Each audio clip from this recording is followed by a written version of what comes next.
plus habituel en présentiel. On avait un peu perdu cette habitude-là.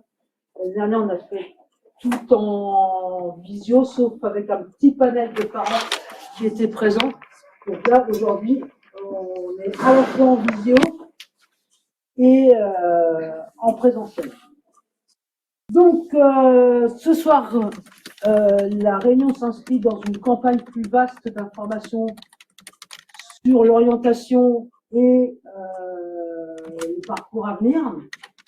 Vos enfants ont bénéficié au mois de décembre, j'espère que vous en parlez, d'une information, mais il y en a qui ne parlent pas, d'une information sur les enseignements de spécialité par les ambassadeurs du lycée, donc des élèves de terminale, qui sont dans les enseignements de spécialité en question. Je voudrais apporter quand même un bémol, parce qu'on a entendu des choses après cette intervention des jeunes. Certains auraient dit qu'il n'y avait pas besoin de travailler dans l'enseignement de spécialité qu'ils suivaient. Alors, soit ce sont de piéter mon cœur, soit ce sont des bluffeurs, soit effectivement ils ne travaillent pas, mais je serais très étonné qu'ils y réussissent, sauf à être un génie.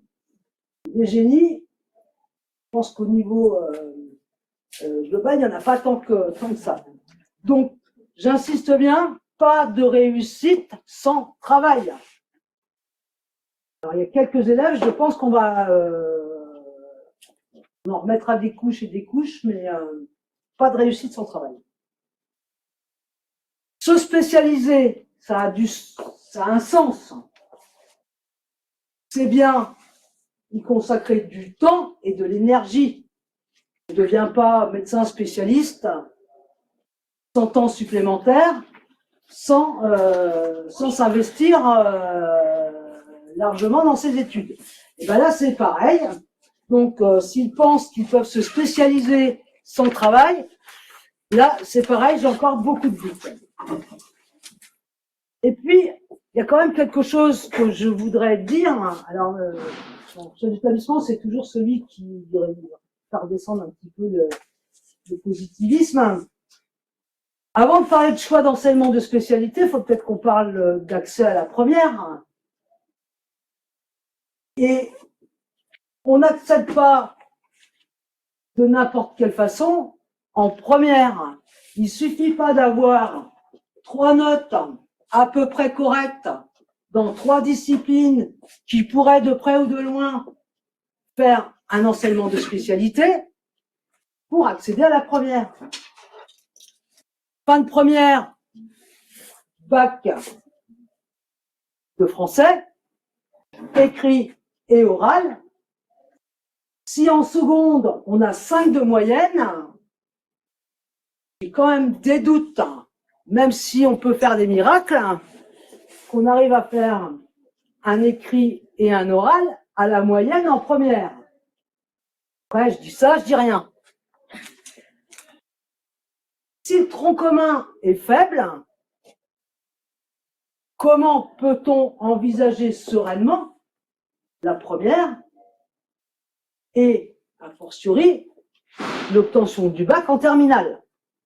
Je rappelle que gros avantage de la réforme du lycée, selon certains, d'autres apprécieront autrement les choses,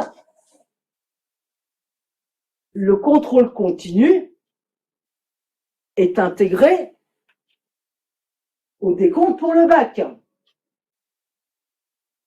Le contrôle continu, c'est toutes les disciplines, sauf celles qu'on passe en épreuve ponctuelle, à savoir lettres, français, écrit et oral, en première, et en terminale, les 2 enseignements de spécialité, parce qu'on va vous expliquer qu'on en lâche un en cours de route, les 2 enseignements de spécialité.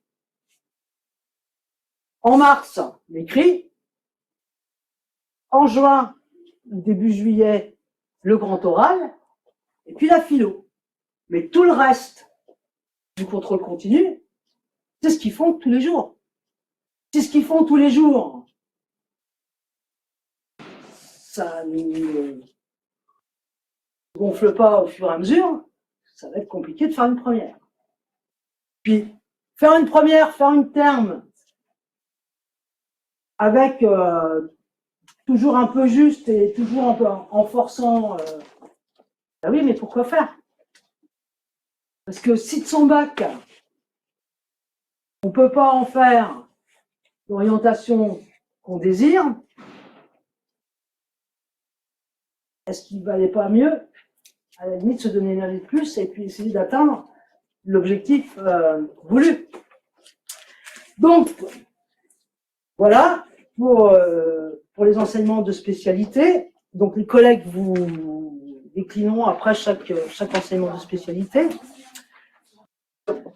Et puis, moi, il y a quelque chose sur lequel je voudrais insister, parce qu'on a eu une situation particulièrement compliquée cette année.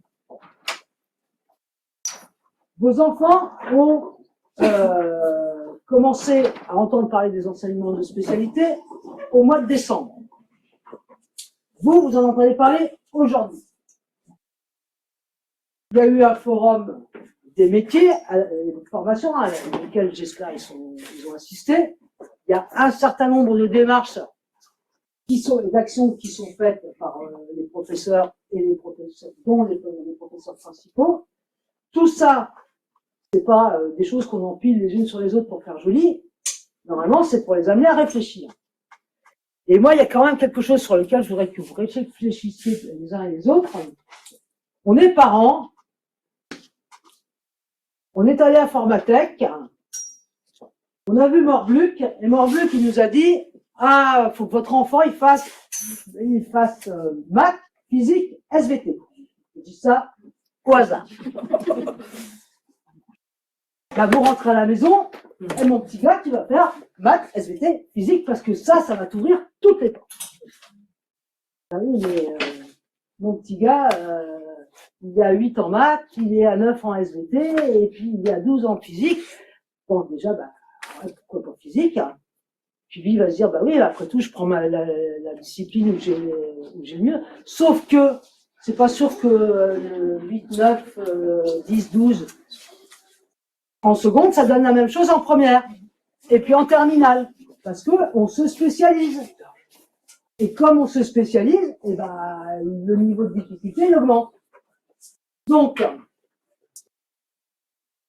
faites confiance un peu à vos enfants sur ce qu'ils peuvent choisir.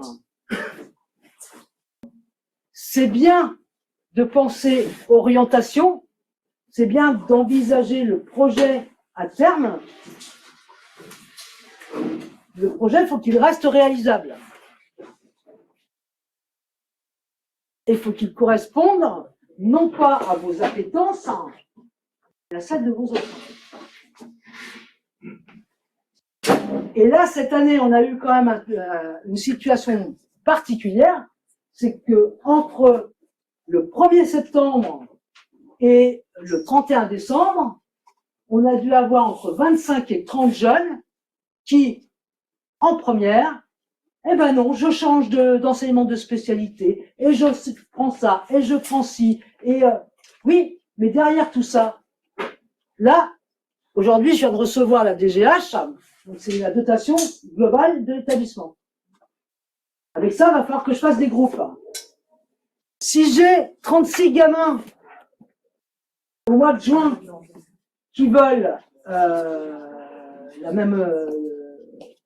le même enseignement de spécialité, il va falloir que je fasse 2 groupes. Si je fais 2 groupes de quelque chose, le risque, c'est que je sois obligé de supprimer un groupe ailleurs, parce qu'il n'y aura que 8 élèves, et qu'à 8 élèves, ça coûte trop cher, donc on supprime. Mais si, au mois de décembre, mes 36 sont passés à 28, je me dis que j'ai gaspillé quand même des moyens à faire 2 groupes, alors que maintenant, il n'y a plus d'effectifs. Donc ça, on a joué à ça cette année. L'année prochaine, je ne jouerai pas. Vous n'avez pas de chance, l'année prochaine, ce sera encore moins. Donc, ce que je dis aujourd'hui, je m'y engage pour demain. Donc, tout ça pour vous dire qu'il est important de réfléchir à ces choix, et il faut que vos enfants, et je pense que les collègues le confirmeront, il faut que les enfants soient à l'aise avec la discipline.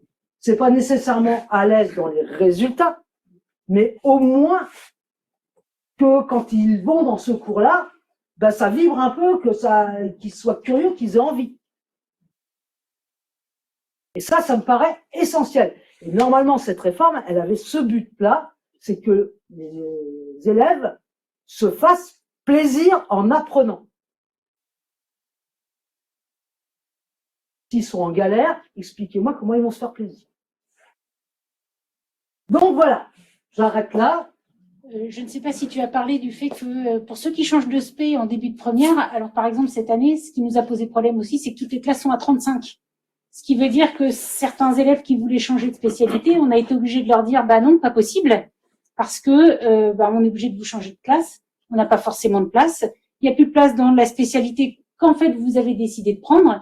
Donc le fait d'avoir mal choisi leur spécialité, eh ben ça leur pose problème. Et alors c'est un nombre minimum d'élèves, mais il n'empêche que pour certains c'est la situation qui se pose, c'est la question qui se pose. Et puis ça veut dire changement de classe. Alors pour les enseignants, un changement d'élèves en spécialité, mais aussi sur le tronc commun, ils changent d'enseignants. Enfin, ça fait beaucoup de changements sur un début d'année qui est quand même très compliqué pour des premières. Aussi. Enfin, je ne sais pas comment vous l'avez reçu. Donc voilà. Moi j'ai cassé un peu l'ambiance, donc maintenant je vais laisser les collègues défendre leur. Alors moi je vais couper la caméra pour mettre la totalité du PowerPoint. Tu veux, donc Madame Sweff est à la manœuvre de l'opération, bien évidemment. Et on commence par la section STHR. Je te laisse la présenter, Catherine, et après on laisse la parole à Monsieur Board. Alors, section STHR. Après une seconde générale, parce que bon, normalement, on va avoir tous des parents de seconde générale aujourd'hui, on peut très bien attaquer une première technologique. Alors, on peut attaquer une première professionnelle. Il s'agit d'une réorientation et pas une voie d'orientation. Pas encore, j'espère qu'un jour ça évoluera, mais bon, pour le moment c'est comme ça. On peut faire une première technologique ou une première générale. J'insiste sur cette possibilité-là parce que bon nombre d'enfants et parfois de parents se refusent à voir cette série technologique comme si c'était une fin en soi. Or, vous connaissez la série hôtellerie-restauration ici, eh bien, des élèves qui iraient, par exemple, en STMG, donc, parce qu'ils ne se sentent pas encore d'aller en hôtellerie-restauration, pourraient très bien intégrer, par le biais d'une mise à niveau, le BTS hôtellerie-restauration. Donc, pour vous dire que rien n'est fermé. Un bac, c'est un bac. Et très honnêtement, il vaut mieux avoir un bon bac technologique qu'un bac général au ras des pâquerettes qui ne permettra pas un regard bienveillant au moment de Parcoursup. Ça, il faut y songer. Et il faut arrêter de penser que les séries technologiques sont des séries enfermantes. Les collègues vont vous expliquer que le champ des possibles reste ouvert. On peut très bien faire, après un bac STHR, on peut très bien aller faire un BTS de compta, un BTS de tourisme, rentrer, si on a un dossier solide, à la fac de droit, etc. Donc, voilà.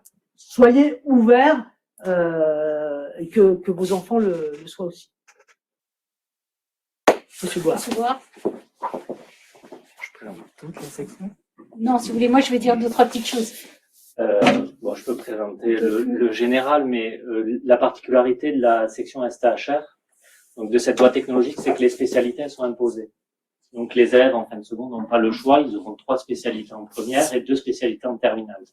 Et 3 sciences et technologies de l'hôtellerie et de la restauration. Pardon, excusez-moi. Normalement, on doit l'intégrer en seconde, mais il est possible de l'intégrer en première. Avec des passerelles. Alors les 3 spécialités en première, c'est l'enseignement scientifique, alimentation, environnement. Donc c'est ce qui ressemble aux sciences. Il y a les sciences et technologies culinaires, les sciences et technologies de restaurant. Donc là, c'est plutôt la partie pratique, cuisine et restaurant. Et il y a l'économie-gestion. Voilà. Donc ça, c'est les 3 spécialités. Il y a 2 spécialités en terminale, mais ils gardent l'ensemble des matières. En fait, il y a des disciplines qui ont fusionné. Notamment en terminale, les AE, donc enseignement scientifique, et les technologies culinaires et de restaurant. Ce qui fait qu'ils se retrouvent avec 2 spécialités en terminale. Pour présenter la section STHR très rapidement, il y a 2 semaines de stage en seconde et 6 semaines en première. Donc sur un volume total sur les 2 premières années de 8 semaines de stage, il n'y a pas de stage en terminale. La majorité des disciplines, comme ça a été dit au début, se préparent en contrôle continu. Donc c'est le travail qui se fait tout au long de l'année, et notamment pour la spécialité ESAE, enseignement scientifique, alimentation, environnement, où en fait le contrôle continu est coefficienté 8 en première. C'est une part non négligeable. Et après, il y a 2 enseignements de spécialité avec des épreuves écrites en terminale, épreuves écrites et pratiques, sur le restaurant, la cuisine et l'éco-gestion. Là, il y aura des épreuves de spécialité au mois de mars, telles que définies dans le cadre de ce qui a été annoncé en début d'exposé. Alors moi, je suis plutôt spécialiste de l'ESAE, donc je vais vous présenter l'ESAE, l'enseignement scientifique, alimentation, environnement. Donc c'est une discipline où en fait il y a 3 heures en première et 3 heures en terminale, donc c'est le même volume hebdomadaire semaine. Les prérequis, donc c'est généralement le programme de ce qui a été fait en seconde, mais effectivement il peut y avoir des passerelles, et c'est une nouvelle discipline en fait qu'ils n'avaient pas en seconde, puisqu'en seconde la discipline s'appelait sciences, et en première la spécialité s'appelle enseignement scientifique, alimentation, environnement. Donc on arrive à raccrocher les wagons si jamais des élèves veulent faire des passerelles d'une seconde générale à une première STHR par exemple. Donc les attendus, c'est les apports nutritionnels des produits animaux et végétaux, glucides, lipides, protéines, etc. Le développement des micro-organismes, puisqu'on voit tout ce qui est hygiène alimentaire, évidemment avec des hôteliers. On voit tout ce qui est fonctionnement de l'organisme avec les appareils l'appareil musculaire, l'appareil cardiaque, etc. Et on voit tout ce qui est environnement professionnel. Donc dans leur domaine de métier, avec tout ce qui va être l'ambiance sonore, l'ambiance thermique, l'ambiance lumineuse, tout ce qui peut avoir un impact sur leur santé, dans leur vie quotidienne, dans leur métier.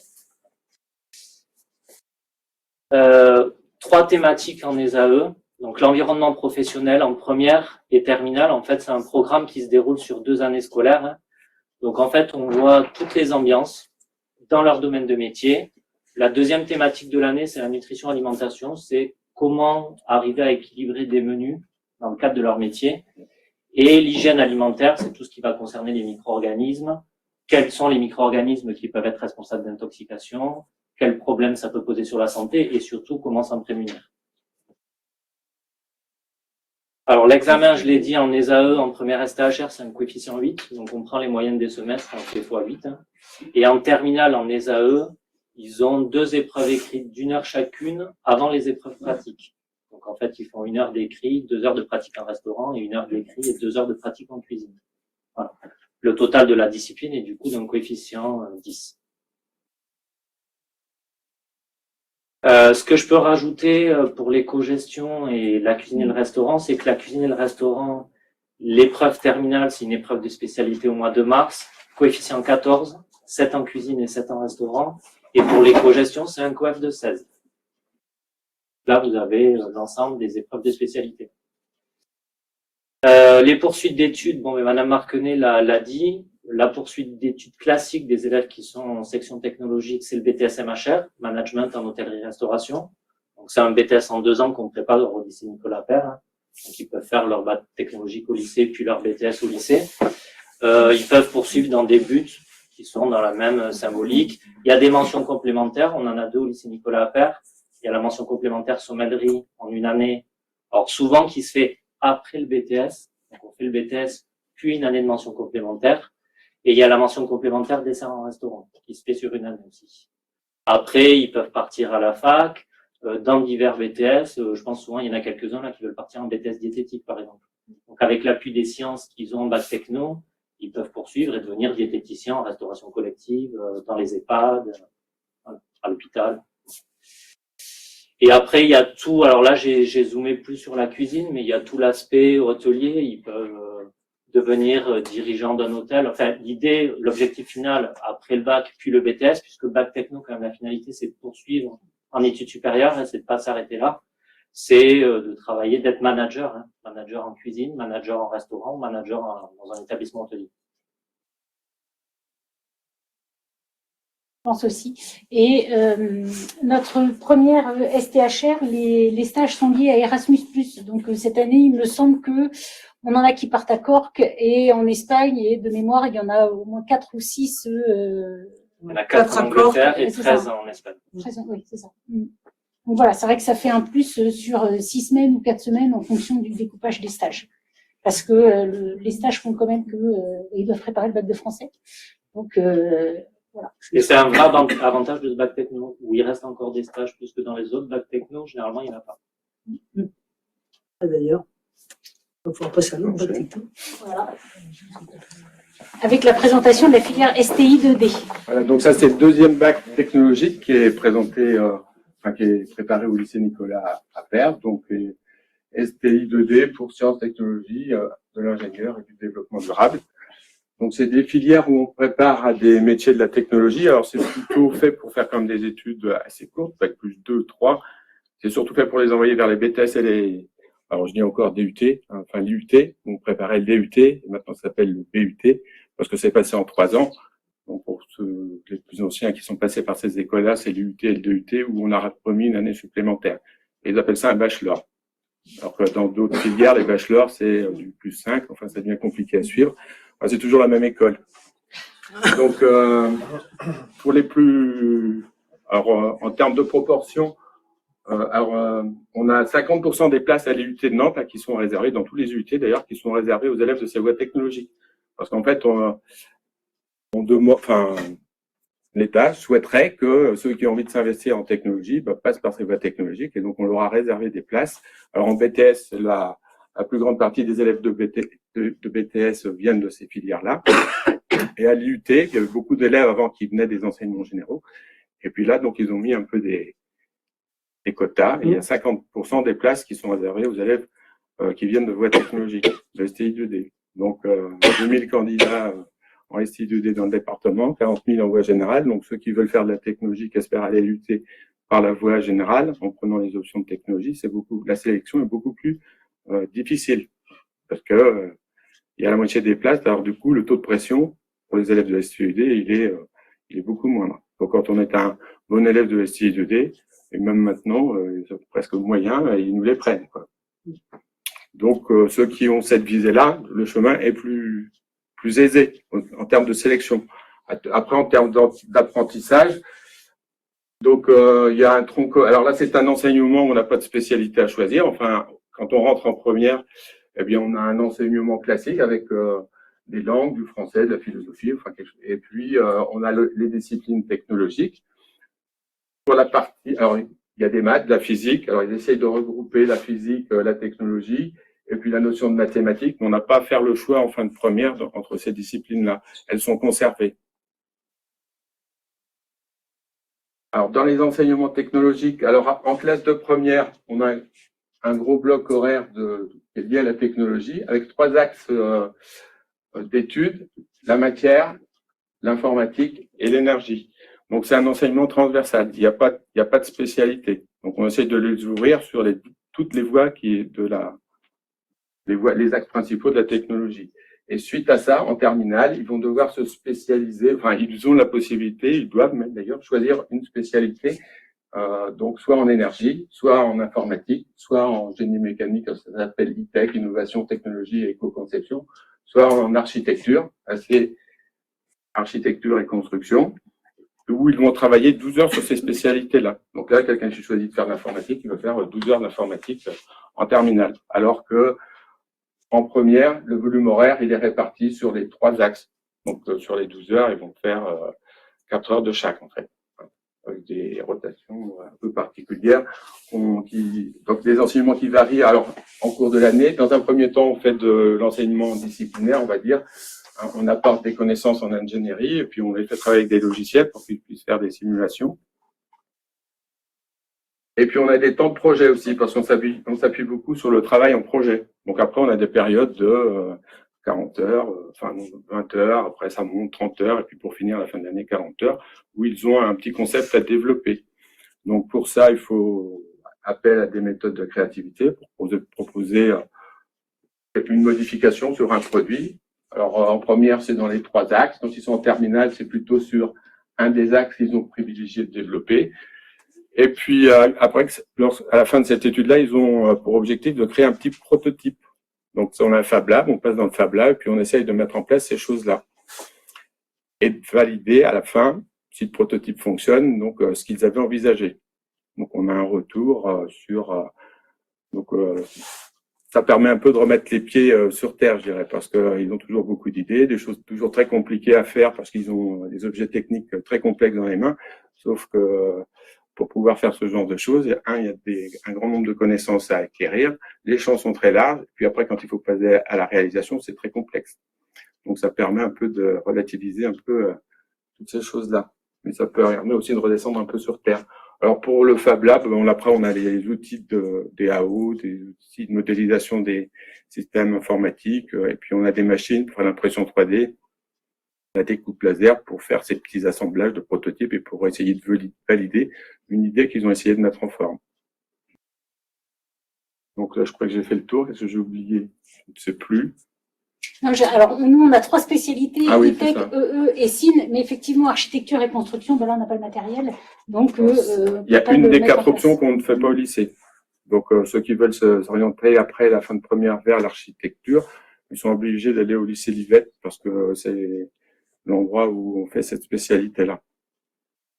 Mais c'est vrai que pour des élèves, alors, c'est pas forcément fragile, c'est pas ça, mais qui sont alors, pour les plus pratiques que théoriques, j'ai envie de dire, ils peuvent trouver un moyen de s'épanouir en STI parce qu'il y a de l'autonomie. Voilà, alors déjà, on travaille avec des effectifs qui sont moindres parce qu'on est souvent dédoublés. Quand on est dans le Fab Lab, on est à 15. Lorsqu'on est en apprentissage des 3 axes, la énergie, info, matière, ils passent beaucoup de temps en travaux pratiques. Donc, la classe est dédoublée. Donc, on est sur des effectifs de 15. Donc, avec du matériel. Donc, c'est pas du tout les mêmes façons d'apprendre que sur une voie générale. Donc, le prof est plus disponible, on a du matériel pour essayer de concrétiser ces concepts-là et pour aider à les assimiler. Et puis, quand on fait de l'informatique, là, il est tout de suite sur la machine avec du matériel où le code, on l'envoie dans la machine et on regarde si ça fonctionne. C'est pas juste une petite simulation sur le PC et puis ça marche ou ça marche pas et puis c'est terminé. Donc, il y a cet aspect concret des choses là qui permet à certains l'apprentissage. Et puis, il y en a certains qui ont besoin aussi pour apprendre de bouger, de toucher les choses, d'observer et d'essayer de comprendre et de manipuler parce que les mains, ça peut aussi aider à apprendre. Et il y en a certains, c'est leur mode d'apprentissage.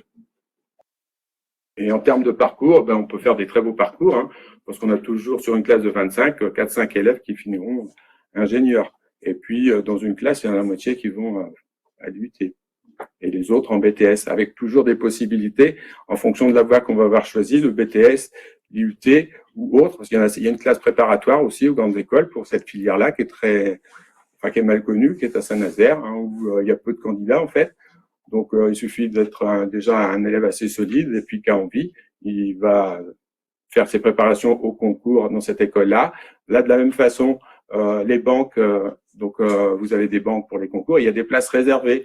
Donc, ils sont moins forts que ceux qui sont à Clémenceau, mais dans leur groupe de compétition, ils vont être devant, ils vont avoir des premiers choix.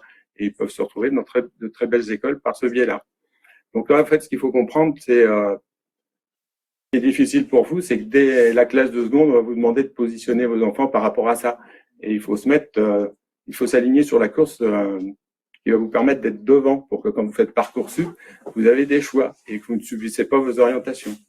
Donc, dans ces voies-là, un élève qui est sérieux, qui a de l'envie, qui travaille régulièrement, se fait un très beau parcours. Et on a de très bons élèves qui font des super parcours, qui arrivent, on a même quelques-uns qui sont rentrés dans de très grandes écoles parce qu'on leur permet de rentrer dans ces très bons élèves, hein, via leur dossier et un oral dans de très grandes écoles, juste sur un oral, sont passés par les concours. Et puis, autre chose à dire aussi, c'est de plus en plus, il y a l'alternance qui se développe en école d'ingénieurs, enfin un peu partout d'ailleurs, et ils ouvrent de plus en plus de classes aux alternants, donc il y a les parcours étudiants habituels, et puis il y a des classes de parcours alternants. Et ces écoles d'ingénieurs, elles vont de plus en plus remplir ces parcours alternants avec des élèves qui viennent, alors de très bons élèves de BTS ou des élèves, de bons élèves de l'IUT, hein, qui vont mettre dans ces classes-là et qui vont passer un mois en entreprise, un mois dans l'école d'ingénieur. Donc, c'est pas le même parcours que le parcours prépa, prestige, où on passe le concours. Après, il y en a certains qui rentrent dans ces filières-là qui sont très déçus parce que le classement ne leur permet pas de choisir leur premier feu. Et puis, au final, tous ces gens-là, ils finissent par se retrouver. Sauf que après, si vous voulez faire de l'alternance, quand vous avez commencé la technologie un peu plus tôt, vous arrivez en troisième année d'école d'ingénieur, comme vous avez déjà un parcours, les entreprises sont vous accueillent plus facilement parce que vous avez déjà un savoir technicien qui vous permet de vous mettre au travail et puis après de monter en compétences. Donc, ça fait aussi ça de beaux parcours avec des apprentissages qui sont un peu différents. Je vais arrêter là. En fait, on va débrancher la prise parce que vous avez bien compris qu'en développement durable, ça, Je n'en ai pas parlé en plus. ça se... Juste une petite chose. Juste une petite communication. Non. Parce qu'on est censé les initier un peu aussi au développement durable, même si on n'a pas de solution, parce que personne n'a des solutions, mais on les éveille à ces problématiques-là et puis on a des petits exercices qui permettent de les sensibiliser, puis on leur montre tous les inconvénients, souvent créés par l'industrie d'ailleurs, mais bon, et puis les consommateurs que nous sommes. Donc là aussi, il y a quelques heures qui sont consacrées à réfléchir à ces choses-là. Et juste, les langues Ah bah non, ne mais sont pas tu vas mises pas de t'y mettre non côté plus. en STHR comme en STI2D, puisqu'il y a 1 heure en terminale Oui. d'enseignement technologique en langue vivante étrangère. C'est ça, mesdames? Oui, c'est ça. Voilà. Ouais, je te dis. Et là, on va passer plus aux enseignements dits généraux en commençant par AGGSP. On peut mettre l'autre. Voilà, donc la spécialité histoire, géographie, géopolitique, sciences politiques. Donc un volume horaire comme toutes les spécialités des lois générales, 4 heures en première et 6 heures en terminale. L'idée, c'est de travailler sur des thématiques. Par exemple, si on prend le premier de première, comprendre un régime politique, la démocratie, à travers le prisme ou le regard de l'historien, sur la durée, l'évolution du concept, et puis regarder aussi ces thématiques d'un point de vue de la géopolitique, donc les relations entre les États, par exemple. Donc, voilà, on s'intéresse à un objet d'étude qu'on va analyser, approfondir à travers des supports variés, que ce soit des articles de presse, des sources d'historiens, des textes d'auteurs, ça peut être aussi l'iconographie, s'interroger, se questionner. On travaille aussi beaucoup en salle multimédia, on les initie à la recherche documentaire pour approfondir leur analyse. Alors le travail en classe, donc c'est de l'analyse de documents, des questionnements avec le professeur, entre les élèves aussi sous forme de débat. Ça peut être aussi des revues de presse, qu'est-ce que j'ai oublié, et donc des productions écrites. Donc, on va approfondir aussi la compétence écrire, puisque à l'épreuve terminale mars, c'est une épreuve écrite de 4 heures, une analyse de documents, et puis enfin, une étude critique de documents, et puis aussi une dissertation. Donc c'est spécifique à la spécialité, puisqu'en histoire-géographie, on ne fait plus de dissertation au lycée. Donc c'est vraiment dans la spécialité. Donc ça fait travailler des capacités. Il y a l'acquisition de connaissances nombreuses, mais aussi des capacités et des méthodes de travail qui sont bien évidemment sollicitées dans le supérieur. Alors pour intégrer la spécialité AGGSP, il faut déjà, je pense, avoir de l'appétence pour la discipline histoire-géographie, parce que il va y avoir effectivement des liens très très importants. Être curieux, s'intéresser à l'actualité, aimer aussi le travail de groupe, mais également rédiger, parce que on va tendre vers des écrits toujours plus longs, toujours plus pointus. Et puis aussi avec l'aide des collègues documentalistes, on va travailler aussi la façon de s'informer et de travailler notamment avec les sources Internet, hein, comment faire le tri face à toutes ces informations. Donc pour la spécialité, c'est assez large en fait les débouchés. Après, ça dépend aussi des mix de spécialités que vos enfants envisagent. Mais c'est vrai que, bien sûr, à l'université, en histoire, géographie, sociologie, en droit beaucoup aussi, beaucoup de classes prépa. Hein, pour vous donner un petit ordre d'idée, l'année dernière dans mon groupe de terminale, ils étaient 23-24 et j'en ai 5 qui sont à la prépa lettres à Guisto cette année. Donc il y a un bon petit groupe qui s'est organisé. Des prépas aussi éco. On peut aussi envisager le concours de Sciences Po, hein, en terminale, pour des études qui visent l'enseignement, le journalisme, le droit, les sciences humaines plus largement. Voilà. J'espère que j'ai répondu à toutes les questions. Enfin, j'ai présenté tous les éléments. Moi, j'ai pas de questions là. Non, non, d'accord, ok. Et je sais pas s'il y a des questions dans la salle. C'était après. Il y a des questions? Voilà. Après, c'est HLP. Bonjour. Donc, alors la spécialité humanité, littérature et philosophie a la particularité d'être co-enseignée par deux enseignants. Donc, un professeur de littérature et un professeur de philosophie. Donc, on a un parcours qui est un parcours chronologique, en fait, qui commence en première à l'Antiquité et qui se termine au XXIe siècle en terminale. Donc, à la fois chronologique et thématique, puisque, voilà, c'est là. Donc, on commence en première un grand thème sur les pouvoirs de la parole, qui, par exemple, va nous permettre d'expérimenter l'éloquence, qui est revenue très à la mode. Il y a d'ailleurs, on travaille depuis 3 ans avec une association d'étudiants en droit qui vient animer des ateliers d'éloquence au lycée pour les élèves de première dans cette spécialité. Voilà, donc on réfléchit sur le pouvoir de la parole, on essaye de faire des citoyens critiques aguerris qui ne croiront pas à tout ce qu'on leur dira. Et sur le thème des thèmes de terminale, c'est très très vaste aussi puisque on part de tout ce qui est recherche de soi, c'est très vaste. Ça commence au XIXe siècle avec les expressions de la sensibilité, le romantisme. Donc on est dans une perspective, vous voyez, assez littéraire et artistique. Et on va jusqu'à l'humanité en question, qui va reprendre toutes les thématiques qui sont posées depuis, en gros, la Première Guerre mondiale, l'avenir de l'humanité, le transhumanisme, l'écologie. Donc on est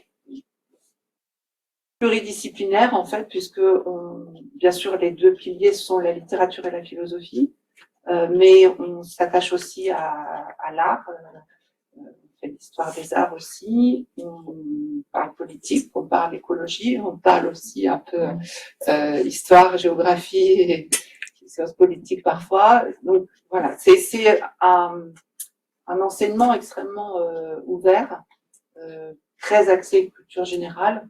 Donc, si on parle de débouchés, on se complète, hein, on se rejoint assez sur tout ce qui est sciences humaines, évidemment, classe préparatoire plutôt littéraire, dans les 5, il y en a aussi qui faisaient les deux. En fait, voilà, on a des élèves qui faisaient à la fois la GGSP et HLP et qui se retrouvent dans ces filières-là. Donc, voilà tout ce que vous voyez. J'ai une élève qui est dans une école de journalisme. On a beaucoup d'élèves aussi qui vont faire des études de droit. La psychologie aussi, c'est intéressant, enfin, surtout en particulier pour la fac de... Je sais que ça arrange pas du tout l'organisation du lycée parce que la fac de psycho à Nantes est assez scientifique. Et donc, c'est vrai que les élèves qui font psycho depuis connaissent souvent SVT comme spécialité et chez HLP, puisqu'il y a toute une partie d'HLP en terminale qui est centrée sur la psychanalyse, la découverte. Voilà.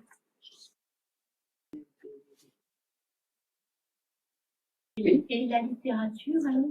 Alors, ben, la littérature, parce qu'en fait, tout ça est abordé en priorité à travers des textes. Voilà. Donc, mais vous avez raison de me poser la question, ça me permet de dire qu'il faut absolument aimer lire et aimer et savoir écrire. C'est vraiment les prérequis les plus indispensables.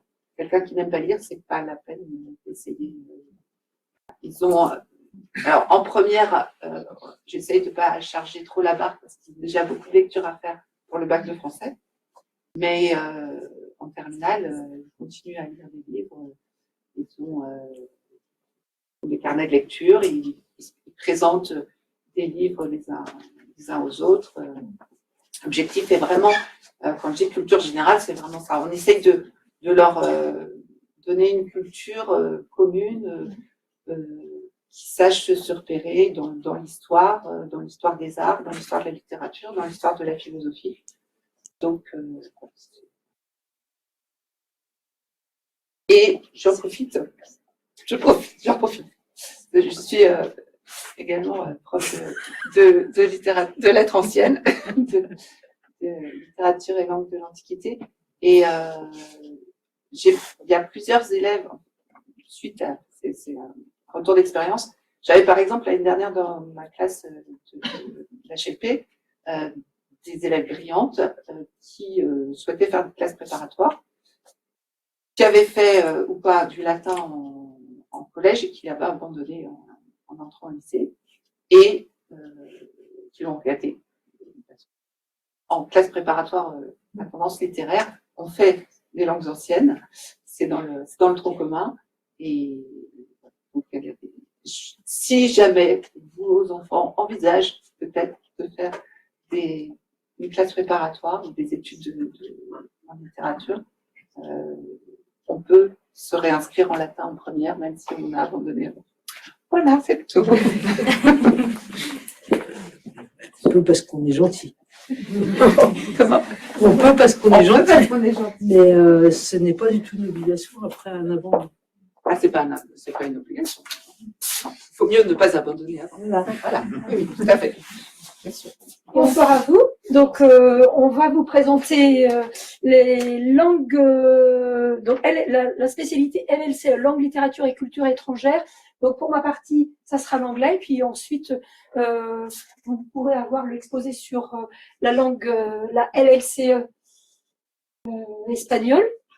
Donc, peut-être déjà, avez-vous vu sur Internet que la spécialité anglais la spécialité liée à la langue anglaise pouvait être appelée aussi monde contemporain. Donc AMC, l'anglais monde contemporain, ça n'a pas été un choix de l'équipe de professeurs d'anglais. Donc nous ici, la spécialité liée à l'anglais, c'est LLCE. Donc cette spécialité, un petit peu comme les spécialités que vous avez vues, elle est vraiment très spécifique à la langue et à la littérature et à la culture, donc avec plusieurs objectifs. Développer évidemment sa culture générale et sa curiosité intellectuelle, donc avec évidemment l'envie de lire, le goût pour la lecture, mais pas uniquement de la littérature, c'est aussi la lecture d'articles de presse, de nouvelles, de lectures variées que vous pouvez trouver à la fois en version papier, mais aussi en version numérique, mais c'est aussi une culture à travers les arts, à travers le cinéma.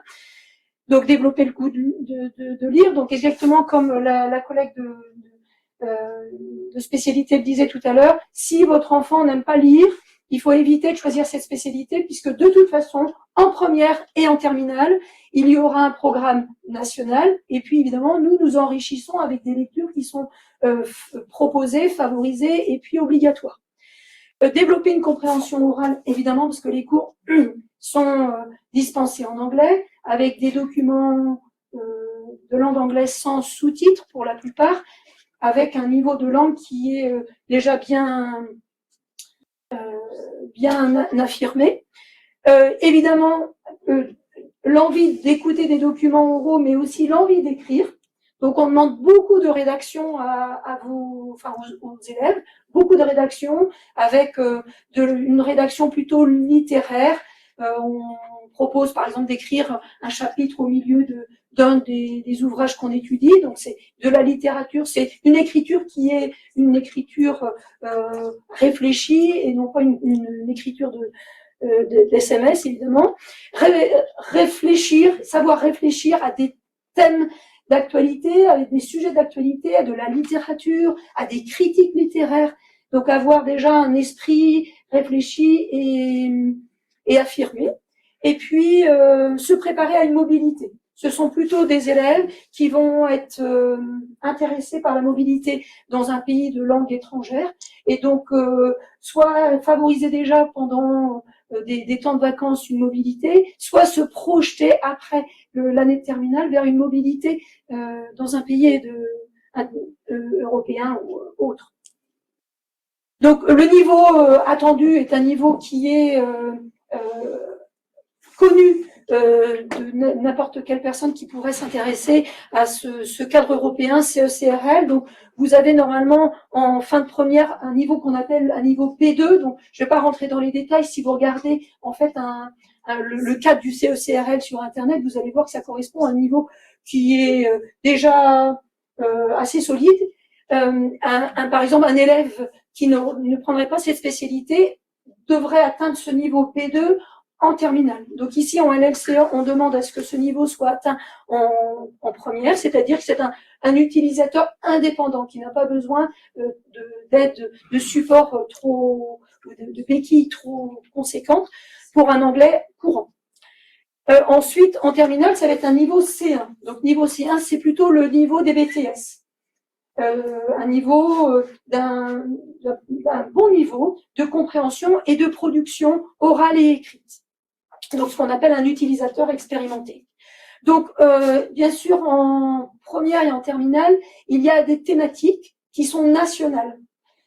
Donc, les professeurs de première et les professeurs de terminale, évidemment, répondent à ces thématiques nationales. Par exemple, en première, vous avez 2 thématiques sur l'imaginaire et puis les rencontres. Et puis, en terminale, vous avez 3 thématiques obligatoires qui sont nationales, qu'il faut traiter, puisque au moment du baccalauréat, les élèves, lors d'un oral, je vais vous en parler après au niveau des épreuves, devront rassembler les thématiques, les connaissances des 5 thématiques vues sur le cycle terminal. Donc en terminale, vous allez voir art et débat d'idées, voyage, territoire et frontières, et expression et construction de soi, avec des sous-thématiques qui sont fort intéressantes.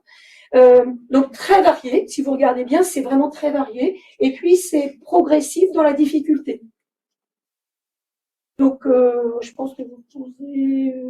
Non, vous avez réduit, voilà. Donc au niveau des thématiques, au niveau des thématiques, donc au niveau de l'épreuve terminale, vous avez 2 épreuves terminales au mois de mars, une épreuve orale, au cours de laquelle l'élève va créer ce qu'on appelle son portfolio. Il va créer un support d'oral dans lequel il aura sélectionné des thématiques sur le cycle terminal, mettant en valeur des textes littéraires, des poèmes, des documents iconographiques, entre 4 et 6 documents, et pendant 20 minutes, en fait, l'élève s'exprime et interagit avec l'enseignant.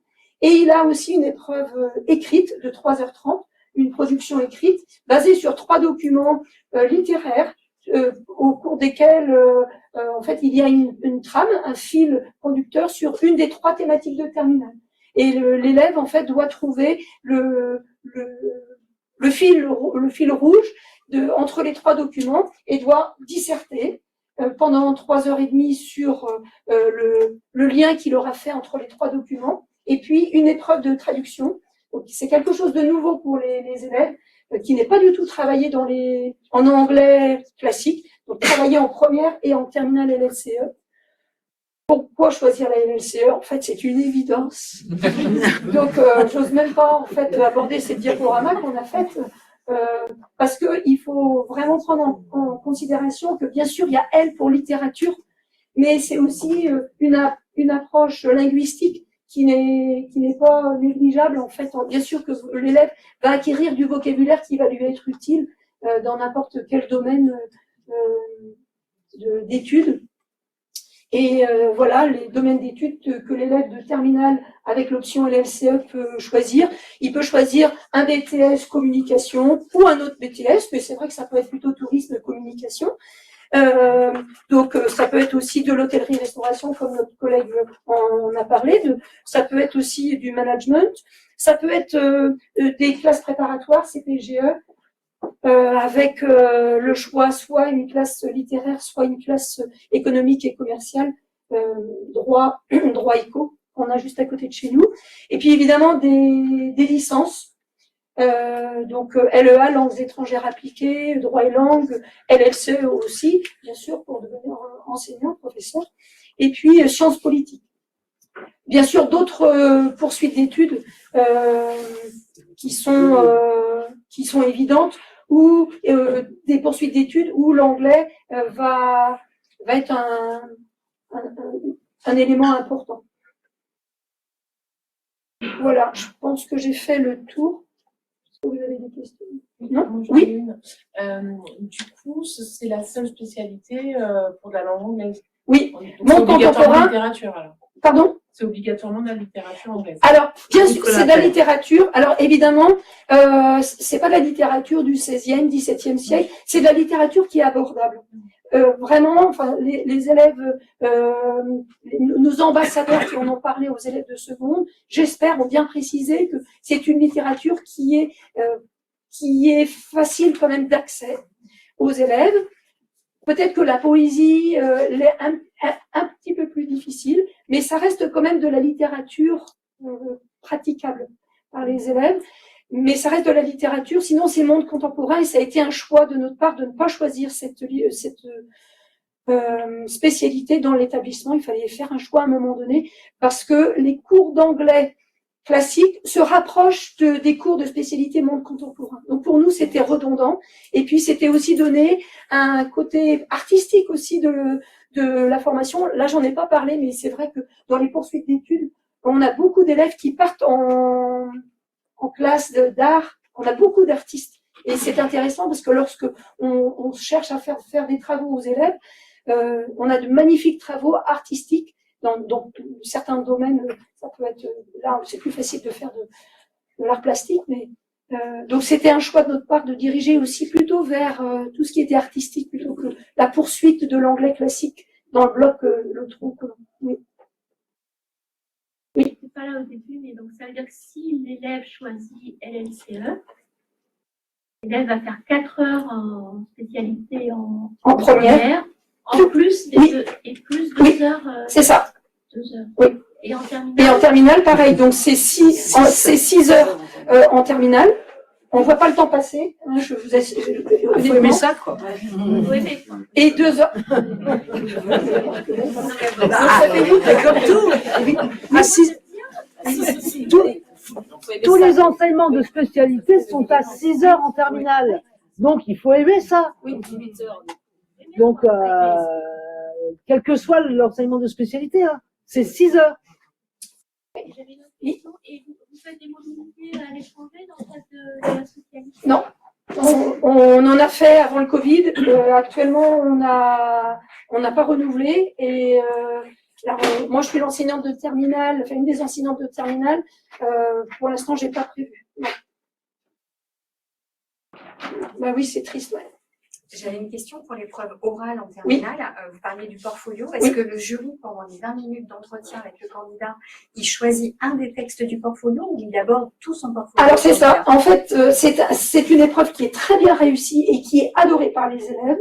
Tout simplement, l'élève vient avec le support qu'il a créé. C'est lui qui l'a créé sur le programme du cycle terminal, sur les 5 thématiques du cycle terminal des 2 années. Donc, l'élève choisit, il a maximum 6 documents à présenter, entre 4 et 6. Donc, c'est lui qui présente. Alors, évidemment, l'oral est plutôt favorable pour l'élève, puisque c'est lui qui a créé, avec l'aide de l'enseignant. Et du coup, le jury interagit avec l'élève pour savoir pourquoi est-ce qu'il y a un fil rouge ou pourquoi il y a justement une rupture. L'élève peut choisir justement de faire une rupture de fil rouge en disant, ben voilà, sur mes par exemple 5 documents, 3 sont dans la même thématique, et puis 2 sur une thématique différente parce que je veux, et puis c'est à lui de justifier. Donc c'est un travail très réflexif, c'est un travail très enrichissant, et puis vous avez un code à respecter, vous devez avoir des documents écrits et des documents iconographiques. Donc, en fait, ça fait travailler aussi le mot, la linguistique, et puis l'art. C'est bon? Bon, je vais laisser passer. Je vais passer après Julia Roberts. J'ai mal au dos, mais je t'ai Donc moi, je vous présente la spécialité LSE espagnole. On a la chance de pouvoir ouvrir à Nicolas Père, et le seul établissement de la région, enfin, de la région nantaise, à présenter la spécialité. Donc c'est 4 heures en première et 6 heures également en terminale. Donc l'espagnol est en plein développement. Hein, c'est une langue qui va être plus parlée aux États-Unis en 2050. Qui vraiment est de plus en plus parlée. Vous avez pas mal d'adultes qui ont fait allemand, qui ont fait allemand, qui souhaitent faire de l'espagnol après. Donc on a des groupes débutants aussi dans d'autres formations qui se développent.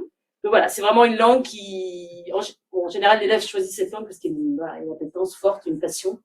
Donc c'est un monde très vaste, très divers, monde des hispanophones, toute l'Amérique latine, donc sauf le Brésil, l'Espagne. Et puis donc on travaille avec plein de supports, on travaille énormément de thèmes différents. Il y a également, comme disait ma collègue, un programme défini avec des œuvres à étudier, et on choisit en fonction un peu des groupes. Et puis il y a des possibilités aussi de mobilité. Voilà, je pourrais reprendre également pour les débouchés, les mêmes débouchés que pour l'anglais. Au passage, ils n'ont pas la possibilité de choisir les 2 LLCE, ce qui est bien dommage. Oui, voilà. C'est les 2 seuls choix. C'est une interdiction nationale, hein, c'est pas le fait de Nicolas Père. Voilà, donc c'est dommage, parce que souvent ils aimeraient bien choisir les 2. Oui. Et donc, les débouchés, donc les supports, effectivement, on travaille tous les domaines des arts, la culture générale. Je travaille beaucoup sur l'actualité, la presse, voilà, l'écrit, l'oral, tous les supports possibles. Ils ont beaucoup de présentations à faire à l'oral également.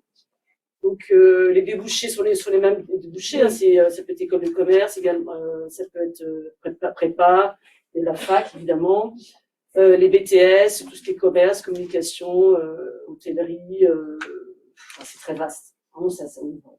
Ils ont la chance également maintenant d'avoir des doubles cursus en droit langue, et au Sciences Po aussi. À Sciences Po Lille, par exemple, le journalisme également, et la spécialité LSE espagnole est vraiment très appréciée.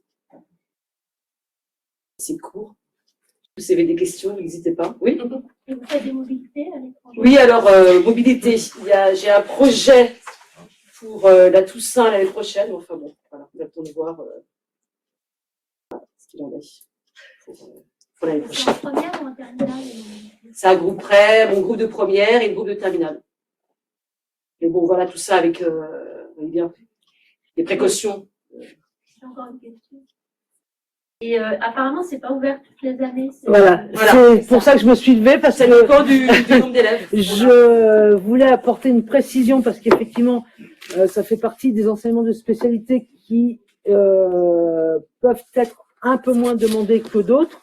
Et même si, bon, on a changé de recteur, puisque nous avons une rectrice, nous n'avons pas a priori reçu de préconisation là-dessus, mais le recteur Marois exigeait qu'on ait un minimum de 12 pour ouvrir un groupe.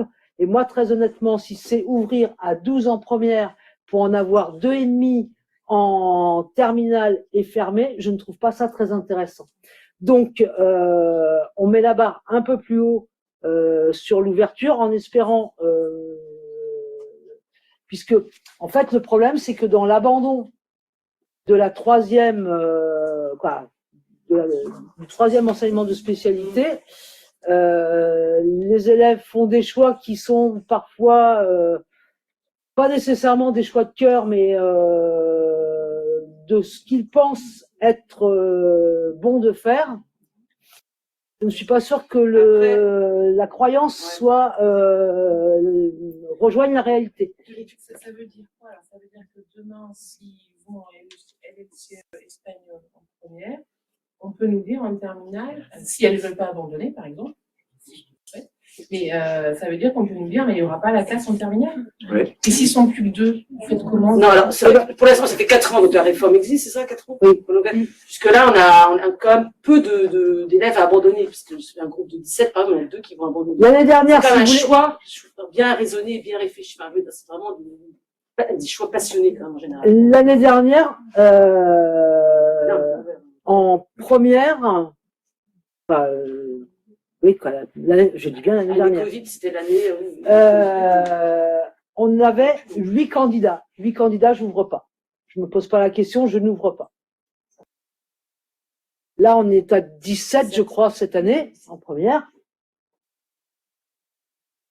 On peut espérer quand même que sur les 17, il y ait des Là, mordus. on serait Et, à 15, on remonte à nous. donc, Oui, mais mettons qu'on soit que 6. Enfin, qu'on soit que 6, vous faites Bah, vous laissez quand même. Non, mais là, on sent bien. Enfin, par les Ah oui, non, mais pourcentages. après, Ouais, je ouais. sais pas, Là, pour l'instant, bah, après, on est un peu. on va pas tirer le négatif, madame, si vous voulez bien. Hein. On va rester positif en ce début d'année. Et puis, c'est vrai qu'avec cette réforme, on navigue un peu à vue. On a la chance de pouvoir l'ouvrir. On a la chance d'avoir un groupe super cette année, voilà, avec plein de projets. Donc, voilà, on espère. Moi, je ne vous cache pas que je regrette que on soit encore avec l'abandon alors je devrais pas le dire, hein, mais bon, avec l'abandon du 3e enseignement de spécialité, parce que pour nos jeunes, c'est souvent des choix compliqués à faire, et puis ça met globalement, ça met une incertitude sur certains enseignements. Donc voilà.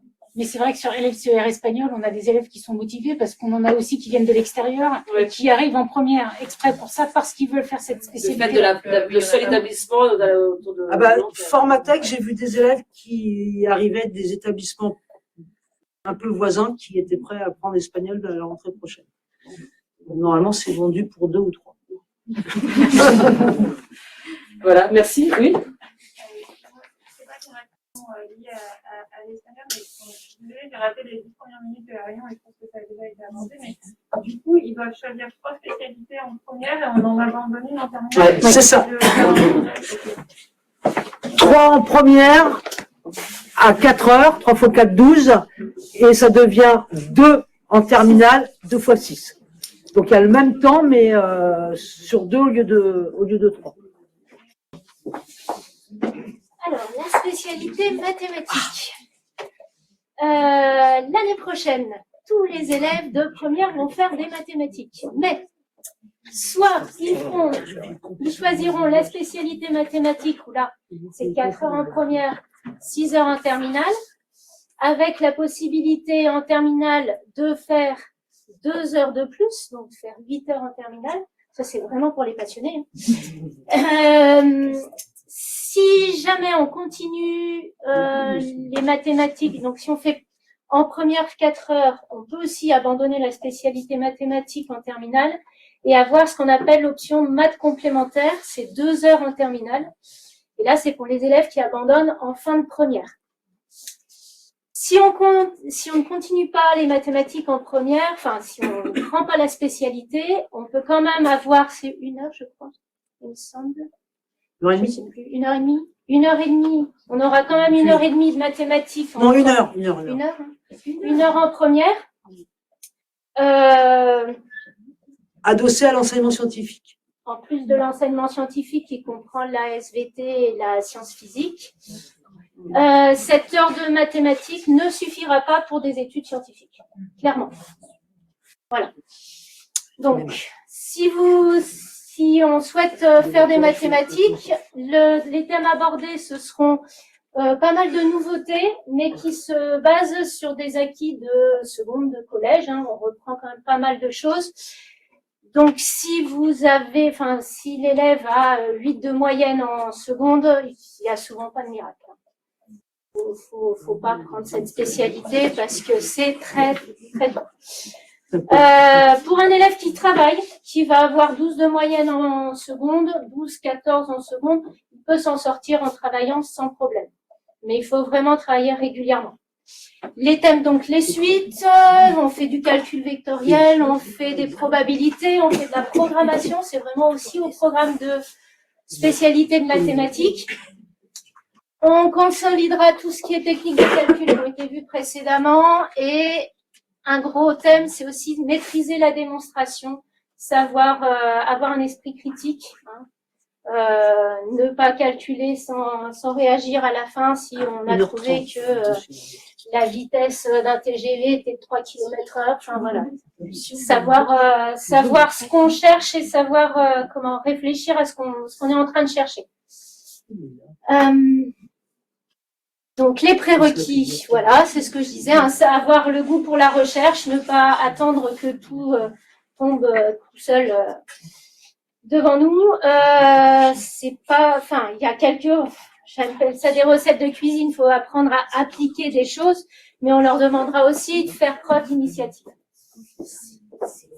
Les projections dans le supérieur, donc il y a les fameuses classes préparatoires scientifiques, mais il y a aussi possibilité de partir en BUT, même si pour un élève un petit peu moyen, il vaut mieux faire un bac STI 2D pour aller en BUT, mais pour les élèves ayant fait SP mathématiques, il y a tout ce qui est ingénierie, commerce, PASS, hélas, informatique, architecture, etc. Ça, c'est, voilà, avoir structuré son cerveau là-dessus, avec la spécialité mathématique. En général, entre la seconde et la première, il y a une bonne marge quand même. On a souvent une perte de 2 points de moyenne. C'est rien de dramatique, hein, mais voilà, quelqu'un qui aurait 10 de moyenne en seconde, ça va être dur en première. Voilà. Est-ce que vous avez des questions? Oui. Alors, c'est 6 heures de spécialité et 2 heures d'option maths experte. C'est une option qu'on peut prendre en plus. On ne peut prendre que si on a fait spécialité mathématiques en terminale. Et là, on abordera les thèmes, les matrices, les nombres complexes, enfin, des choses qui sont très utiles, notamment pour les élèves qui envisagent classe préparatoire.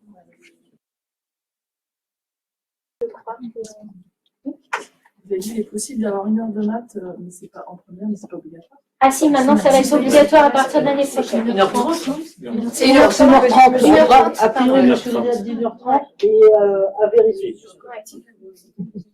Donc, question posée, il y a bien maths experte à Nicolas Appert, compte tenu du nombre, j'ai pas d'inquiétude sur l'existence d'un groupe l'année prochaine. Donc, est-ce qu'il est toujours nécessaire de prendre mathématiques en spécialité quand on souhaite de faire physique-chimie? Ah oui. Au moins, enfin, grand minimum en première. Parce qu'on voit les notions de dérivation qui sont indispensables en physique-chimie. Enfin, c'est pas pour obliger, mais vraiment, enfin, l'heure suffira pas. Ou alors, c'est emmener l'élève à des énormes difficultés en sciences physiques, ce qui n'est pas non plus le but, quoi. Je crois que c'est tout. Je reviendrai de toute façon. Informatique. Vous avez dit pour les classes préparatoires, donc il faut prendre spécialité maths et idéalement le complément maths expert, c'est ça? Oui. Oui. Ouais. Sur une classe préparatoire qui prépare aux écoles d'ingénieurs, c'est fortement conseillé. Donc, on passe aux sciences économiques et sociales, Madame Lefebvre. À vous. Ah, bonsoir. Donc, les sciences économiques et sociales, vos enfants ont découvert cette discipline en entrant en classe de seconde. C'est une discipline qui est composée de 3 enseignements, l'économie, la sociologie et les sciences politiques. Pour distinguer les sciences politiques des SES, des sciences politiques d'AGGSP, j'aimerais spécifier que nous, c'est de la sociologie politique. Alors, qu'est-ce qu'il faut pour être un élève, pour pouvoir intégrer les SES? Il faut plutôt être curieux, aimer l'actualité, s'intéresser aux questions économiques, aux questions de société, et puis aimer aussi parler politique, ou en tous les cas s'intéresser à l'univers politique. Il faut aussi avoir de l'appétence pour l'écriture, puisque comme dans de nombreuses disciplines, l'épreuve terminale, si vos enfants décident de poursuivre jusqu'à la classe de terminale, c'est une épreuve de 4 heures, et c'est une épreuve soit qu'on appelle épreuve composée, où il y a 3 exercices de rédaction différents, soit une dissertation 4 heures. Donc il faut avoir de l'appétence pour l'écriture et être assez à l'aise dans l'argumentation, normalement qui est travaillée dès la classe de seconde. Et puis, il faut pas non plus être trop fâché avec les outils mathématiques. Alors, on fait pas des mathématiques, mais par contre, on utilise les 4 opérations, l'addition, la soustraction, la division, la multiplication. Et puis, on utilise les statistiques, la lecture de données statistiques. Donc, faut vraiment pas être fâché non plus avec ces outils-là pour aller en sciences économiques et sociales. Le but de cette discipline, c'est de donner une culture générale, donc en économie, en sociologie et en sciences politiques. Et puis aussi acquérir des compétences, donc j'ai dit rédactionnelles, acquérir des compétences aussi en collecte et en traitement de l'information, puisque notre travail en classe, c'est de l'étude de documents pour mettre en place les concepts, les mécanismes dans les 3 disciplines. Et puis, c'est des compétences aussi de mobilisation de connaissances. Donc, ils vont acquérir des connaissances scientifiques, à eux de les remobiliser dans le contexte d'un sujet qui leur sera donné. Voilà. Maîtriser les méthodes de seconde en histoire, géographie, en français, ça c'est finalement l'écriture. Hein. Et s'interroger sur le monde qui nous entoure, c'est ce que je vous disais, avoir de l'appétence pour les questions économiques. Qu'est-ce que c'est que le marché du travail, comment ça fonctionne, ça veut dire quoi la croissance économique, pourquoi parfois il y a des crises. En termes de sociologie, c'est quels sont les déterminants du vote, qu'est-ce qui fait que les gens votent à gauche ou votent à droite, qu'est-ce qui fait que les filles se comportent pas tout à fait de la même façon que les garçons. Nous, on apporte un point de vue, un regard de sociologue sur ces thématiques. Et puis, en sciences politiques, on va s'interroger aussi sur l'engagement politique, qu'est-ce que c'est. En sociologie, on va travailler sur les inégalités, on va travailler sur la mobilité sociale, on va travailler sur les liens sociaux. Voilà, qu'est-ce qui fait une société, comment les individus sont liés les uns aux autres. Dans les projections dans le supérieur, alors en fait, ça va dépendre finalement de l'enseignement de spécialité qui va être conservé en classe de terminale. Il y a bien sûr tout le domaine des sciences humaines, donc la sociologie, l'histoire-géographie, les sciences politiques, la psychologie, adossée à des disciplines dans ce domaine, et puis ça peut être aussi tout le côté économique avec la spécialité maths, par exemple, des études courtes ou des études longues, donc des BTS ou des BUT, plutôt dans le domaine tertiaire, donc dans le commerce, dans le marketing, dans la logistique, des classes préparatoires pour ceux qui ont envie de rentrer dans de grandes écoles, classe préparatoire littéraire avec ce qu'on appelle la classe préparatoire BL ou la classe préparatoire, les classes préparatoires économiques. Voilà. Sinon, je suis à l'écoute de vos questions. Je vous remercie. Et c'est la physique chimique. La physique chimique. Bonsoir. Alors, donc en première et en terminale en spécialité physique-chimie, donc il y a une partie sciences expérimentales, donc des TP, 1h30 de TP en première et puis 2h30 de cours classe entière, et en terminale on passe à 2 heures de TP et 4 heures de cours classe entière. Donc c'est une science expérimentale, donc la partie pratique est importante, il faut aimer manipuler, mais une caractéristique aussi des sciences physiques, c'est essayer de comprendre le monde qui nous entoure au travers des expériences, mais de le modéliser. Quand on veut modéliser, souvent on met en équation, et donc les mathématiques sont indissociables de la physique-chimie. Donc, pour choisir la spécialité physique-chimie, il faut aimer la physique-chimie, il faut aimer manipuler, se poser des questions, mais il ne faut pas être buté non plus, il faut qu'en mathématiques, on soit quand même un peu à l'aise.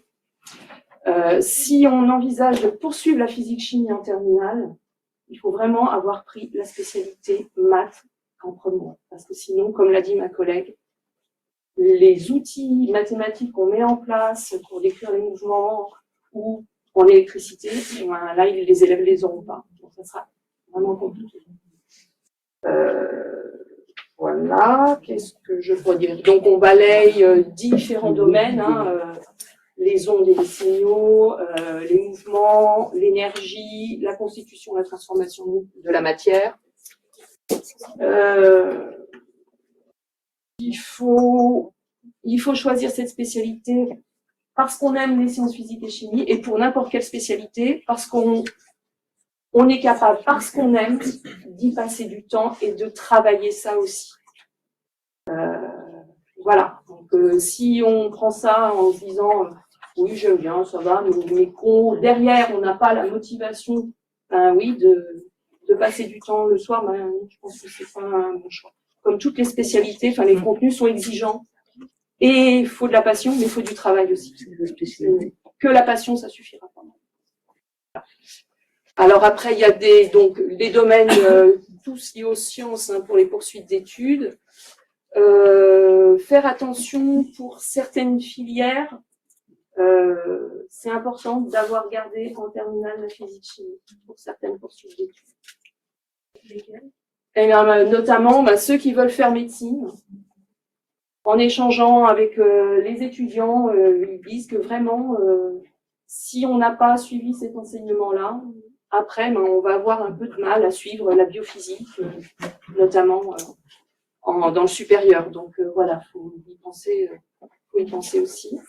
Je rajoute un petit complément, c'est si certains envisagent de prendre la spécialité sciences de l'ingénieur en terminale, donc en première et puis en terminale, il faut savoir que adossé à cette spécialité, il y a 2 heures de physique, en plus, par semaine. Ces heures de physique, c'est des parties du programme de spécialité physique de terminale. Donc, il vaut mieux quand même avoir fait physique-chimie avant, sinon ça va faire un petit peu bizarre, cette partie-là. Et puis, autrement, pour revenir sur la spécialité physique-chimie, en terminale, donc au baccalauréat, il y a une épreuve écrite de 3h30, mais il y a une épreuve pratique d'1 heure qui compte pour 20% de la note de l'examen. Ça met en évidence l'importance des sciences expérimentales, de la pratique, d'expérimentation dans cette discipline. Je ne sais pas si vous avez des questions. Oui. Donc, vous avez dit, s'il garde, par exemple, physique, chimie en terminale, est-ce qu'il faut qu'il l'associe obligatoirement maths en terminale? Non, après, ça dépend de ce qu'il veut faire plus tard. Oui, hein. non, mais parce que vous avez dit maths en première, absolument. Oui, parce que sinon, Voilà, il y a des outils terminale. mathématiques qui sont indispensables pour comprendre les thèmes qui sont abordés dans le programme de terminale qui n'auront pas. D'accord, mais comme l'a dit ma collègue de mathématiques, les dérivés. Voilà, donc, ça va être difficile après de travailler sur les équations différentielles. Voilà. Surtout en première. Oui, voilà. Après, ça dépend de ce qu'on envisage comme poursuite d'études. Il faut voir une question là-bas. Est-ce que le protocole avec le feedback, c'est nous qui le faisons ou il va juste le suivre? Non, vous avez un document et vous devez suivre le document, donc expérimenter, faire la manipulation. Voilà. C'est pas un TP qui sera fait dans l'année de terminale, hein, parce que les TP ils durent 2 heures, hein. Donc l'épreuve elle dure 1 heure, et ça met en jeu des compétences qui ont été travaillées depuis la seconde jusqu'en terminale. Alors évidemment, essentiellement dans la spécialité, mais voilà. C'est pas un copier-coller, hein, ça peut pas. Oui, sur un peu entre guillemets la réputation de cette spécialité très soi-disant très difficile, enfin en retour. Le soi-disant, la partie très difficile en fait, moi je comprends que les gens disent c'est très difficile parce qu'en fait on a besoin des mathématiques. Et c'est ça qui fait que, donc oui, il faut comprendre le concept, mais après il faut qu'on explique ça marche comment, c'est ça hein, qu'ils font les physiciens et chimistes. Ça se passe comme si on élabore un modèle. Ce modèle, pour l'élaborer, on a besoin des mathématiques. C'est pour ça. Hein. Et après, ça demande du travail, mais ça se fait. Et ce que je veux dire, c'est qu'il faut là encore, c'est comme pour toutes les spécialités. C'est aussi le problème, c'est que les générations d'élèves qu'on a maintenant, ils sont habitués à un écran, j'ai un problème, pof, je regarde sur mon smartphone et j'ai la solution immédiate. Or, c'est pas comme ça que ça marche, n'importe quelle spécialité quand on est au lycée. Il faut y passer du temps. Donc, il y a un concept nouveau. De prime abord, oui, ça peut peut-être paraître, oh là là, je ne comprends pas bien tout de suite. Bon, c'est pas grave parce que ça m'intéresse quand même et je lui ai passé le temps. Et si je travaille, ben après, je passe la marche. Hein. Il y a une marche de la seconde à la première spécialité. Pouf, première, terminale, ben, plus on monte, mais ça sera vrai après post-bac aussi. Hein. On passe à l'étape supérieure. Bon, ben là aussi, ben, il faut encore s'accrocher un petit peu plus et ça se fait. Mais il y a du travail, voilà. Faut pas que ça fasse peur non plus, hein. C'est comme partout. Ça se fait pas en claquant de doigts. Donc il y a une phase d'entraînement aussi, hein. C'est à force de faire. Voilà. Et si on n'a pas envie de travailler en première, eh bien on ne choisit pas une première générale, voilà, quel que soit le. Je répète, toutes les spécialités et leurs contenus sont exigeants. La particularité de la physique, c'est toujours que nous, on a toujours eu besoin des mathématiques. Voilà, c'est indiscutable. L'inverse, par contre, n'est pas vrai. Les maths ont quelqu'un qui peut choisir. Alors après, dans les cours de mathématiques, des collègues prennent appui aussi sur des phénomènes de physique pour introduire les notions. Sur les phénomènes de physique, comprendre la science économique pour travailler sur les probabilités. Voilà. C'est lié à beaucoup de choses, les mathématiques. Donc, voilà. Mais comme c'est dans le tronc commun, c'est pas bien. Ah non, pardon. Oui, c'est ça le truc. Si, une heure et demie. Je ne sais pas si vous avez d'autres questions. Alors, que ça rebute, c'est juste, voilà. Mais c'est très intéressant. Et en plus, enfin, comme je dis aux élèves, si faire des choses, toujours des choses faciles, n'importe qui. C'est pas comme ça qu'on devient expert, en tout cas. Mais si on n'a pas fait du temps, mais ça y est, on a passé le cap et que du coup, après, ben, on est à l'aise et tout, on est fiers de ça, on dit oui, ça, c'était pas évident, mais n'empêche que j'y suis arrivée. Et c'est comme ça, et voilà, il faut savoir passer du temps et s'accrocher. Mais si en seconde, on est déjà, on y arrive, mais c'est vraiment, c'est dur et c'est pas la peine hein, de prendre la spécialité. On est à bout de souffle en seconde. Oui, alors j'ai juste une question de quelqu'un qui aime donc vraiment la physique en premier choix. Oui. Et on reste le premier choix. Du coup, ça veut dire qu'en terminale, logiquement, il restera physique et maths quand même. Oui, je peux le dire autrement. Hein, oui. Ça ne pourra pas être physique et SVT. Ça dépend des options d'études. Oui, alors, ah oui, si, ce que j'ai dit, c'est qu'il faut qu'en première, il ait pris la spécialité mathématique. Après, si c'est faire des études dures, ingénieur, je sais pas, dans l'aéronautique, oui, il faudra plutôt faire maths physique. Hein. Voilà. Et pour médecine, par exemple. Là, c'est bien de garder maths physique, SVT et garder maths complémentaires dans ce cas-là. Oui, et garder un petit peu de maths. En fait, pour bien faire, il faudrait garder les triplettes. Bah oui, c'est dommage qu'ils doivent abandonner le truc, là où ça va pas. Ça va peut-être évoluer, hein. De toute façon, une réforme, c'est fait pour évoluer. Voilà. Petite précision, le PowerPoint, vous pourrez le retrouver sur le site du lycée. Hein, donc, et vous trouverez même à côté du PowerPoint d'autres PowerPoint, disciplines, spécialité par spécialité, un peu plus étoffées. Parce que, en fait, on a coupé. Si vous avez vu que nos profs avaient beaucoup d'énergie et si on les arrête pas de temps en temps, demain matin, on y est tous encore. Bonsoir. Donc, spécialité sciences de la vie et de la Terre. Donc, on fait les sciences de la vie et des sciences de la Terre, c'est-à-dire de la biologie et de la géologie. Mais le gros du programme en première, en terminale, c'est la biologie. Alors, donc l'objectif, c'est de dispenser une formation scientifique solide préparant l'enseignement supérieur.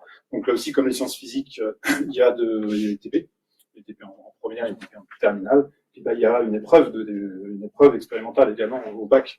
Donc le quart de la note de la spécialité, c'est comme pour les sciences physiques, hein, sur 5, c'est ce qu'on appelle les ECE, l'évaluation des compétences expérimentales. Et puis, et sur 15 points, c'est l'écrit de 3h30. Donc, du coup, eh bien sûr, il y a des savoirs à acquérir. Je parlerai un petit peu après de ce qu'on voit pendant ces 2 années. Et puis, un savoir-faire, le savoir-faire à la fois expérimental, l'importance de l'observation, d'émettre des hypothèses, de les valider ou non, d'avoir un esprit critique sur les résultats.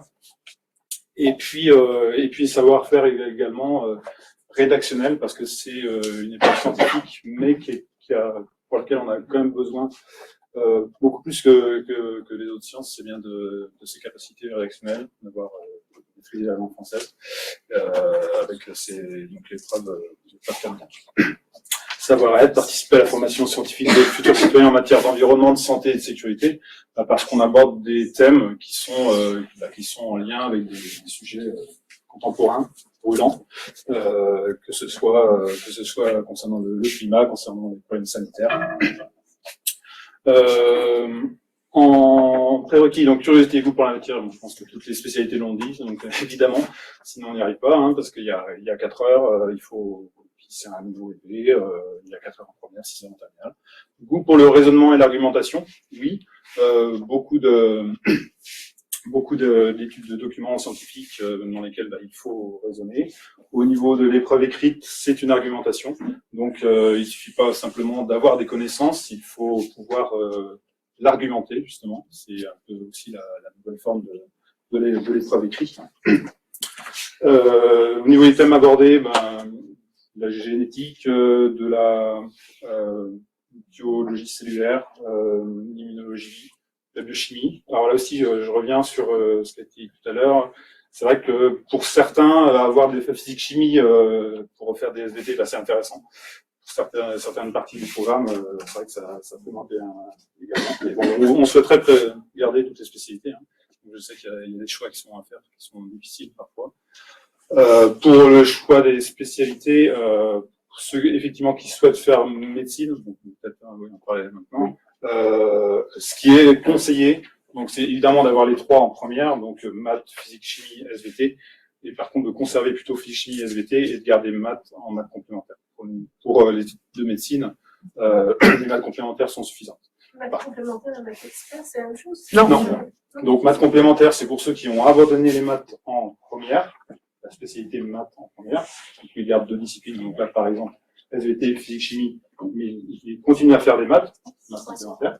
Et pour ceux qui conservent les maths en spécialité, 6 heures, ils ont une option en plus, 2 heures, qu'on appelle maths expert. C'est 8 heures. Et c'est conseillé notamment pour ceux qui souhaitent faire des classes préparatoires aux grandes écoles scientifiques. Voilà, donc après il y a plein de domaines qui sont possibles. Domaine de la santé et du social, le médical de manière générale, domaine de l'alimentation et de l'environnement, agronomie, agroalimentaire, environnement, hygiène, sécurité, environnement, domaine de la recherche, de l'ingénierie, éventuellement, et puis les métiers du sport également.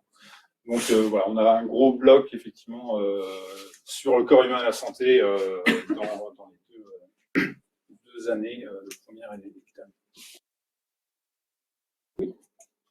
J'ai vu que dans les métiers, vous mettez éducateur spécialisé. Moi, spontanément, j'aurais plutôt pensé à SES, littérature, enfin, on a besoin de faire de la psycho. Tout y mène, en fait. Un élève qui fait SES et HLP, il peut faire aussi des études dans le domaine du social, on pourrait être éducateur spécialisé. Pas réservé. Il ne peut pas faire une école d'ingénieur, mais il peut faire beaucoup de choses. Ni médecine. Je pense qu'il il y a plein de voies qui sont possibles. Toujours faire. Oui. C'est l'association des façon qui va et l'appétence aussi pour l'aspect, mais voilà, il n'y a pas non plus de blocage, heureusement. Au niveau du parcours sup, c'est pas parce qu'il y a une spécialité qui n'a pas été choisie ou choisie que forcément il va y avoir. Il ne faut pas non plus trop avoir d'anxiété sur ces choix non plus. Je pense. Il faut savoir que en fac maintenant, il y a quand même un certain nombre de sections qui prévoient des modules dits de rattrapage, qui permettent effectivement de compléter ce qui n'a pas été suivi au lycée pour pour pouvoir faire ses études à peu près sereinement. Donc, il y a plus, je pense qu'il y a honnêtement plus de possibilités aujourd'hui et de rattraper et de faire, d'avoir un changement de parcours que ça pouvait être le cas il y a 20 ou 30 ans. Hein. Donc,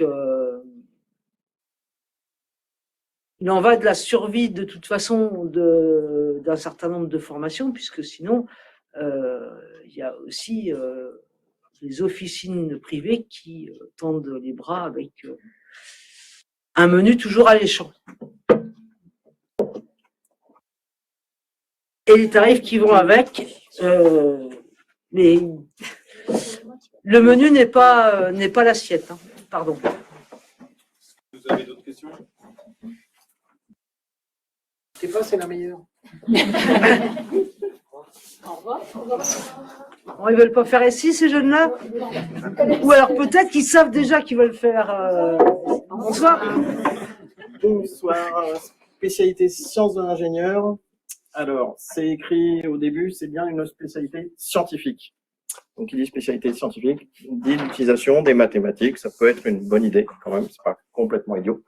Au niveau des domaines, on va aborder la mécanique, l'électricité, tout ce qui est traitement du signal, informatique numérique. Alors, les mots que je viens d'énoncer, pour ceux qui travaillent dans ces domaines-là, ça paraît évident, ou ceux qui ont fait des études dans ces domaines-là, c'est évident. Pour tous les autres, c'est relativement flou. Au lieu de passer une demi-heure à vous expliquer, je vous invite le 4 mars à venir à la porte ouverte et à voir sur place un petit peu ce que ça veut dire derrière. Parce que là, ces mots-là, effectivement, même si on les explique, tant qu'on n'a pas vu ce que c'est un petit peu compliqué. C'est les différents champs qui vont être abordés par, effectivement, des ingénieurs ou des spécialités. Mais sur place, on vous montrera un petit peu ce que font les élèves et comment ça se passe. Au niveau de la démarche scientifique, on est un petit peu sur le même thème que la physique, c'est-à-dire qu'on va observer, élaborer des hypothèses, mettre en place des modélisations, simuler, et quand tout se passe bien, on est content, les résultats sont bons. L'idée, c'est que quand les résultats ne sont pas bons, essayer de boucler pour comprendre où on a fait l'erreur, les observations, l'hypothèse, la modélisation. Et donc, c'est un petit peu toujours le processus qu'on mettra en place. On le mettra en place sous forme de conduite de projet, avec la chance que l'on a, c'est d'avoir un partenariat avec l'INSERM. Donc, on a des vrais chercheurs de l'INSERM qui viennent demander aux élèves de travailler pour eux. Ça les valorise un petit peu. Et donc, tous les ans, ils ont des conduites de projet avec les chercheurs en milieu d'année. Et fin d'année, ils viennent tester leurs prototypes et leur dire, bah voilà, ça marche pas, on a vu, c'était bien, c'était pas bien, qu'est-ce qu'il faut modifier. Et en terminale, on essaye de finaliser la chose. Donc ça, cette démarche-là, c'est ce qu'on met un petit peu en place au niveau sciences de l'ingénieur. La diapo d'après, c'était au niveau des prérequis, donc effectivement, aimer les sciences, la technologie et le numérique. Ça, c'est pas mal. Maîtriser la démarche scientifique, on va pas aller jusque-là, on va les aider quand même un petit peu, et puis avoir quand même de bonnes capacités expérimentales, c'est-à-dire qu'on va quand même être toujours dans le concret. Ils vont réaliser des choses au niveau des projets, on va réellement mettre en œuvre, les chercheurs de l'INSERM, quand ils vont venir, ils vont utiliser leur matériel. Donc, il va bien falloir produire quelque chose. Petite particularité, ce que disait la collègue de physique, normalement, on doit abandonner une ESP, sauf que s'ils gardent les sciences de l'ingénieur, ils doivent aussi garder 2 heures de physique en plus. Donc en terminale, c'est pas 6 heures de sciences de l'ingénieur, c'est 6 plus 2, ça fait 8. Mais comme ils aiment ça, ils travaillent 2 heures de plus, c'est pas grave, ils sont contents, ça leur plaît. Au niveau des projections supérieures, bah, un petit peu comme toutes les spécialités scientifiques, DUT, licence, école d'ingé, dans les différents domaines qu'on avait vus et qu'on avait abordés au tout début. Vous avez des questions? Oui. Comme c'est 6 plus 2 heures de... Oui. En terminale, plus 2 heures de physique, ça veut dire que ça exclut, c'est que recommandé de faire maths expert. Non, il n'y a pas de... En général, ceux qui sont vraiment intéressés, c'est qu'ils sont bien scientifiques, donc ça les dérange pas plus que ça. Par rapport à des... Alors, que ce soit en intégré ou en école, en fait, ça n'a pas forcément d'importance entre physique et justement sciences de l'ingénieur, ou ça commence à aider. Alors, il y a l'étudiant qui a sorti une étude au niveau des pourcentages d'accession dans les classes préparatoires. C'est les mêmes pourcentages parce que quand ils font SI, ils font obligatoirement 2 heures de physique. Donc, il n'y a pas forcément de barrière. Ça, c'est les dernières stats qui sortent de Parcoursup de l'année dernière. Et c'est sur l'étudiant, si vous allez voir, justement, il classe un petit peu tous les résultats d'accès en classe préparatoire en fonction des SP qui ont été gardés en terminale l'année dernière. Oui, ils ont listé un petit peu tous les résultats. Je sais pas si... Non, je crois qu'il doit être sur les secondes 4, où je suis prof principal. J'ai mis ça pour les parents, mais pour les autres, j'ai pas mis effectivement. Ouais.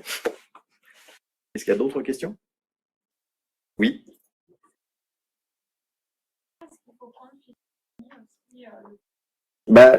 L'idée, c'est un petit peu l'ancien bac S, c'est-à-dire qu'en première, si on prend maths, physique, SI, c'est pas mal, quoi.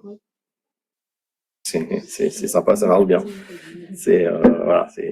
Honnêtement, c'est ce qui, voilà. Et après, en terminale, ils aiment la SI, ils la gardent, ils aiment pas, ils arrêtent, ils gardent la physique, honnêtement. Voilà. Alors après, il y a d'autres couplages qui sont faits, maths SI sans physique, mais. Pour avoir expérimenté, excusez-moi, j'interviens, parce que j'ai eu une année enseigné donc la physique en terminale adossée donc à la spécialité sciences de l'ingénieur, et j'avais une élève qui n'avait ni maths ni fait physique chimie en première.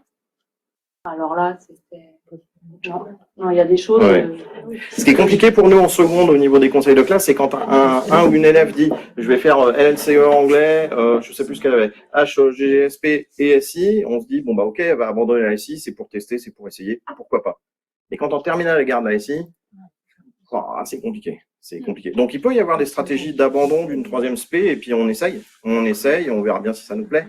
Mais il faut quand même qu'il y ait un petit peu dans le domaine ce qui se passe. Là, ça a été compliqué. Je sais plus. Elle a dû avoir son bac, parce que honnêtement, là-dessus, il n'y a pas de souci, tout le monde aura le bac. Mais en poursuite d'études, derrière, c'est des dossiers un peu compliqués, quoi.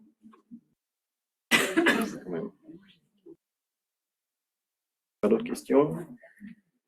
Et bon, on passe à la spécialité. dernière avec NSI. Alors, je reviens. Pour vous dire que la spécialité NSI n'a pas forcément besoin des mathématiques. En fait, ça dépendra. Non, ça dépendra vraiment de l'orientation souhaitée après. J'ai une élève l'année dernière, qui avait vraiment travaillé son orientation en seconde, qui voulait faire multimédia, métier d'information, qui avait fait AGGSP, LLCE anglais et NSI, et qui s'en est très bien sorti jusqu'en terminale. Ça veut dire quoi, NSI? NSI, numérique et sciences informatiques. Donc en numérique et sciences informatiques, on va faire toutes les parties du numérique, l'algorithmique, donc les langages de programmation, notamment le langage Python qu'ils voient déjà en seconde. Comme ça, ils savent un petit peu si ça leur plaît ou pas. Parce que c'est un gros... Alors, algorithmique et langage de programmation, c'est vraiment un gros morceau de la spécialité, que ce soit en première et en terminale. On voit aussi l'histoire de l'informatique, l'architecture matérielle, les systèmes d'exploitation, pas seulement Windows, aussi du Linux, les représentations de données numériques, traitement de données numériques, tout ce qui est base de données en terminale, et puis un peu d'interaction homme-machine avec le web, et puis tout ce qui est page HTML et programmation JavaScript. Donc, voilà, c'est tout ce dont je vous parlais. Voilà, le programme est assez exhaustif, on voit vraiment beaucoup de choses, et beaucoup d'algorithmique et de programmation. Et en terminale, on voit la programmation orientée objet, donc encore une partie axée Python souvent, et puis les réseaux. Alors, la spécialité au bac est composée de deux épreuves. Vous avez l'épreuve sur papier, où on va faire de la programmation, mais sur papier, travailler sur les réseaux, 3h30. Et puis, il y a une épreuve pratique, où là, pendant 1 heure, il y a 4 élèves, un professeur, et on doit faire 2 programmes sur machine. Voilà. En terminale. Alors, juste une petite précision, pendant que j'y pense, lors de l'épreuve orale, enfin l'épreuve pratique, on va dire que ce soit NSI, SVT, sciences physiques ou LLCER, ils ne sont pas interrogés par leurs enseignants. C'est forcément quelqu'un, alors même si c'est dans l'établissement, ce sera un autre enseignant. C'est quelqu'un qui ne les a pas eu en terminale, enfin qui ne les a pas en terminale. Oui. Oui. En binôme. Ah non, c'est tout seul. Voilà. Tout seul devant la machine. Mais en général, ils s'en sortent plutôt bien. Franchement, j'ai pas trop de soucis. Pour ceux qui continuent la NSI en terminale, c'est souvent des élèves très motivés qui passent beaucoup de temps. Alors, dire que les filles s'en sortent aussi, parce que j'ai vraiment du mal à recruter. Alors cette année, je suis ravie, j'en ai 5 sur 17 en première. Il y a 2 groupes de NSI, et dans mon groupe, j'ai 5 filles, et ça se passe très bien, et elles s'en sortent aussi bien que les garçons. Mais on a un peu l'image du geek qui veut faire travailler dans la création de jeux vidéo. Voilà, la NSI, c'est pas que ça, vraiment pas que ça. On peut, c'est une des voies pour aller faire créateur de jeux vidéo, mais il y a plein d'autres débouchés. On les voit pas bien là. Non, on les voit pas très bien. Faudra zoomer. Voilà, mais alors, si on veut s'orienter vers tout ce qui est programmation, on aura besoin des mathématiques. Si, quand même, hein. Un petit peu. Là, pour tout ce qui est développeur web, enfin développeur par exemple, de programme, on a besoin d'une pensée structurée, et donc les mathématiques, c'est vraiment un outil important, notamment si on veut s'orienter vers l'IA ou vers la sécurité. Après, voilà, ça peut être aussi une ouverture de faire NSI en première et puis d'arrêter à la fin de la première. C'est pas du tout interdit. Et puis de faire un BTS. Voilà, partir sur un BTS communication ou BTS En informatique. Dans l'informatique, oui. Alors attention, si on n'a pas fait de mathématiques, tout ce qui est programmation va être très dur si on n'en a pas fait en première. Vraiment dur. Voilà.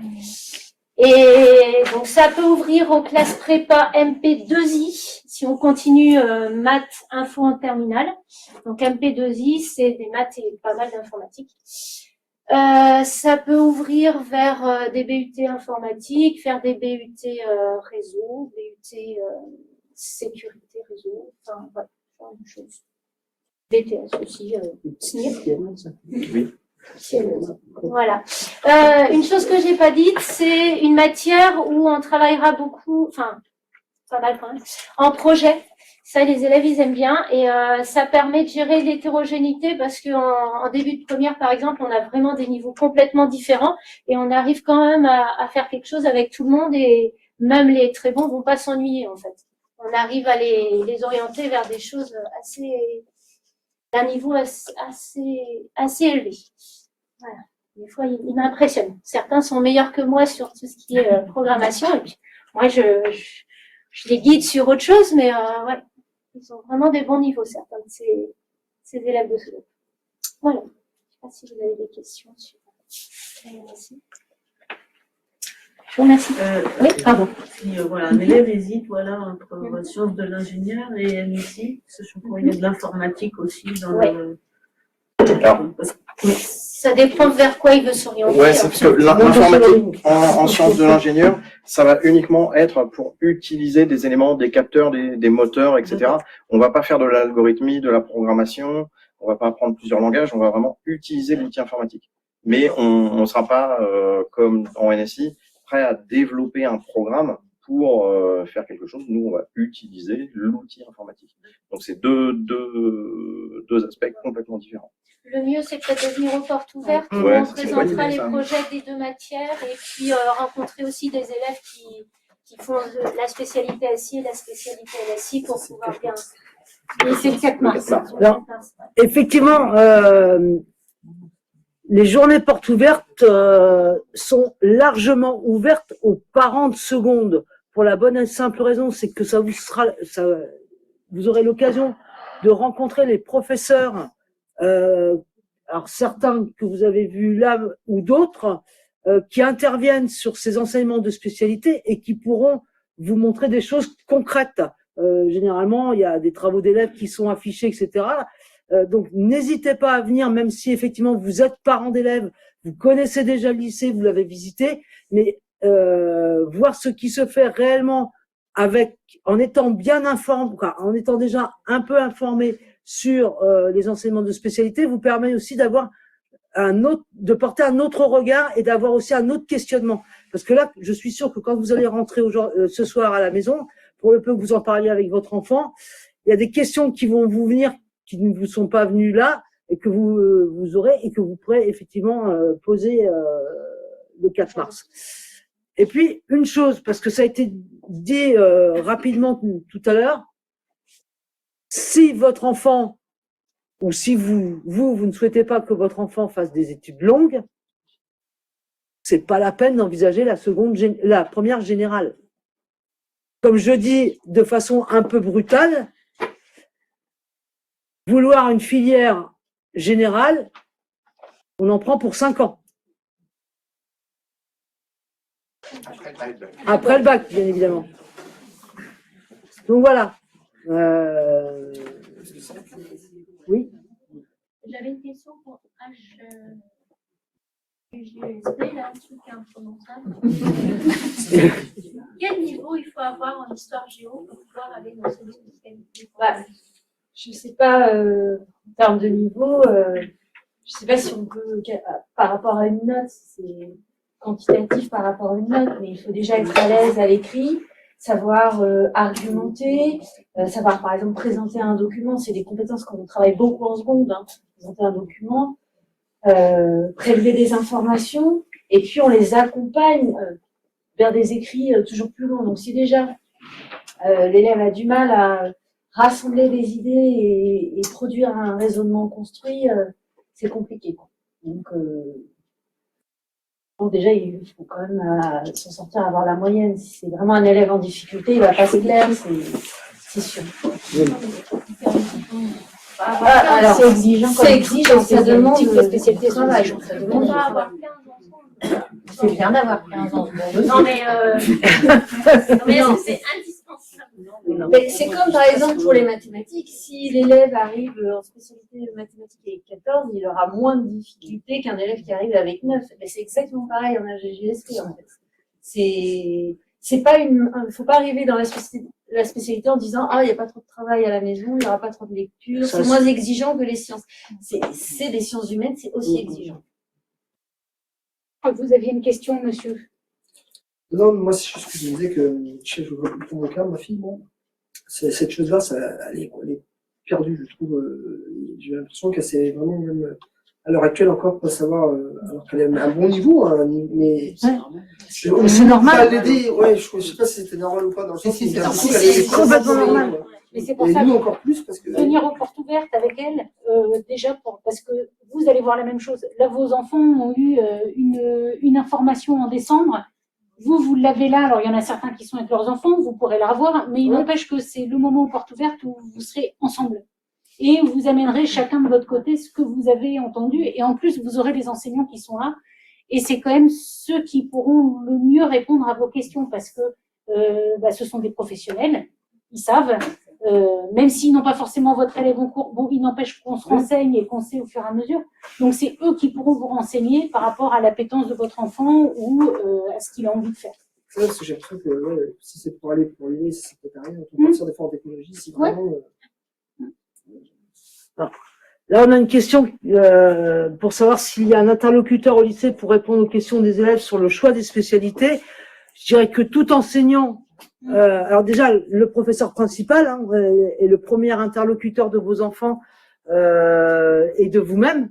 Donc, n'hésitez pas à le consulter. On a une psychologue de l'éducation nationale qui est là 1 jour et demi par semaine, Madame Grégoire. Vous pouvez aussi aller consulter au CIO. Il y a des permanences, y compris pendant les vacances. Donc, vous avez ces interlocuteurs-là, les interlocuteurs que vous rencontrerez à la porte ouverte aussi. Les élèves peuvent aller se renseigner directement auprès des professeurs qui interviennent dans ces enseignements de spécialité pour prendre des conseils. Après, on peut pas, personne ne vous dira, il faut que tu fasses, dira à votre enfant, il faut que tu fasses ça, ça, ça, parce que tu veux faire ça. Aujourd'hui, je vais dire n'importe quoi, mais aujourd'hui, votre enfant, il veut être kiné, médecin, peu importe. Il va vouloir prendre la combinaison d'options qui va bien.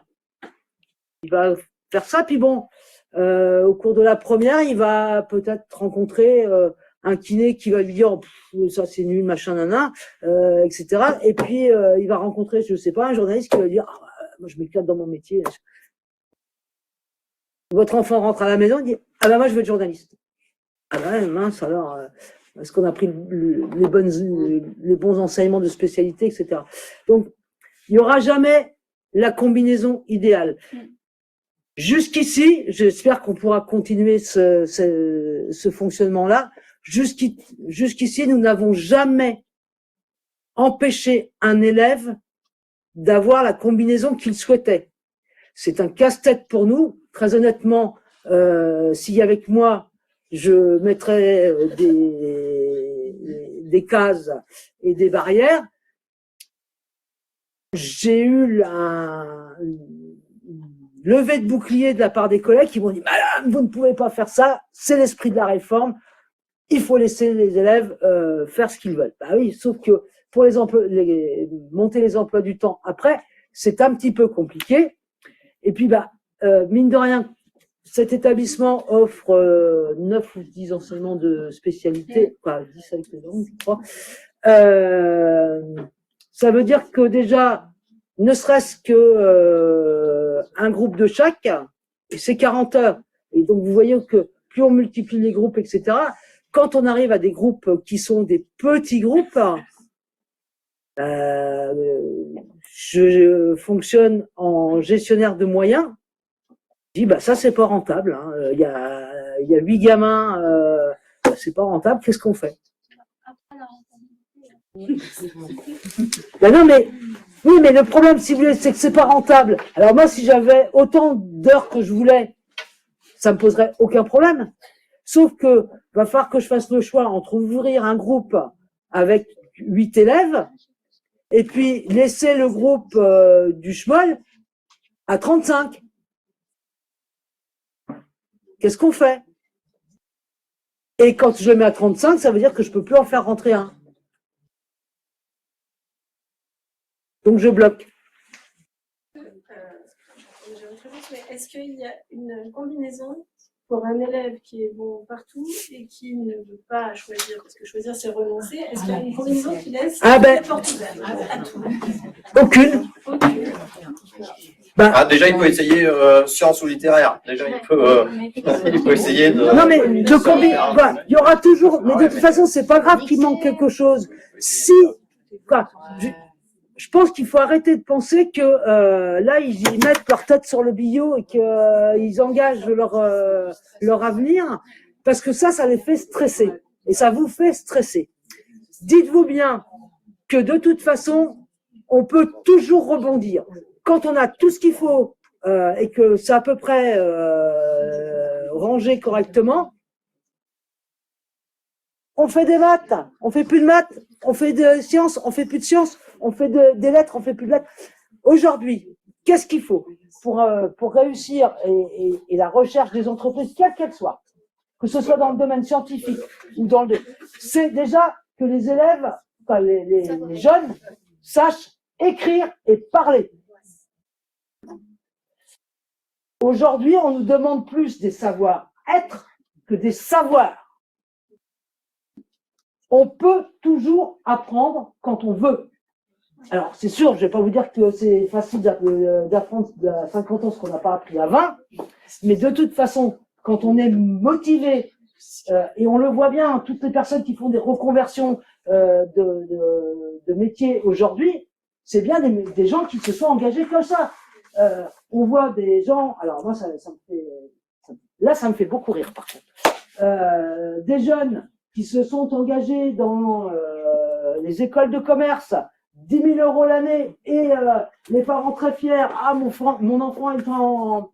Et puis 2 ans après, avoir tâté un petit peu de l'entreprise, du trader, du ceci, du cela, il arrive à la maison et il dit qu'il veut faire de la permaculture ou élever les chèvres dans le Larzac.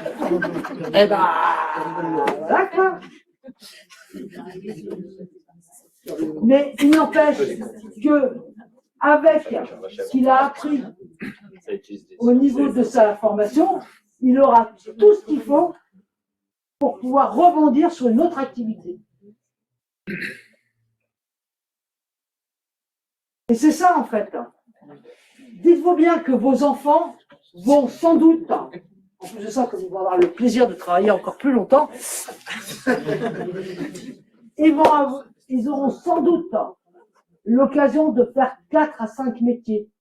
Parmi ces métiers, il y en a la moitié qui n'existent pas aujourd'hui.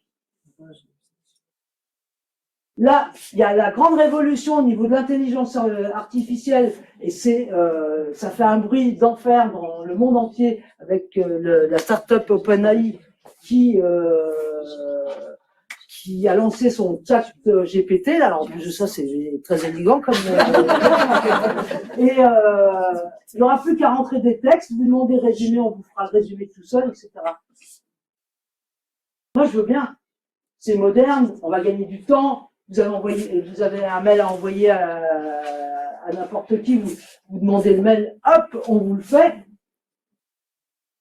Si quelque part nos jeunes sont pas équipés avant d'un esprit critique, eh ben, bonjour les moutons. Parce que là, vous avez vu, il y a beaucoup de compétences qui sont transversales entre l'analyse de documents, la recherche d'informations, effectivement l'esprit critique. De toute façon, ça se travaille dans plusieurs disciplines. En fait, c'est ça. C'est-à-dire que, dites-vous bien aussi que, à la base de la réussite, on a la maîtrise de la langue. Et ça, je pense que c'est vraiment, dans n'importe quel, que ce soit le professionnel, que ce soit le technologique ou le général, s'il n'y a pas la maîtrise de la langue, il y aura des difficultés. Et je me permets de rebondir, excusez-moi de vous couper la parole, mais, non, mais j'arrête. Compte tenu du nouveau bac et du contrôle continu, pour les filières sélectives, ce qui est regardé dans le premier, ce qui est discriminant, c'est les notes au bac de français. C'est ça qui est regardé parce que ça, c'est national. Et voilà. Donc, les écoles, les prépas, les écoles d'ingénieurs, etc., discriminent là-dessus. Entre 2 élèves hyper brillants en maths, c'est celui qui aura eu la meilleure note au bac de français qui sera pris. C'était déjà ça, ce oui, je n'ai pas la c'est plus la peine de savoir parler. Je crois même qu'à certains endroits, on a mis 9 heures. Bonne soirée, merci Monsieur Guéniche. Donc, n'hésitez pas à revenir vers nous si vous avez des questions, et on essaiera de compléter, si besoin, via le site. Vous posez une question individuellement, on répond sur le site pour que ça devienne collectif. Ça, c'est l'intelligence collective. Au revoir.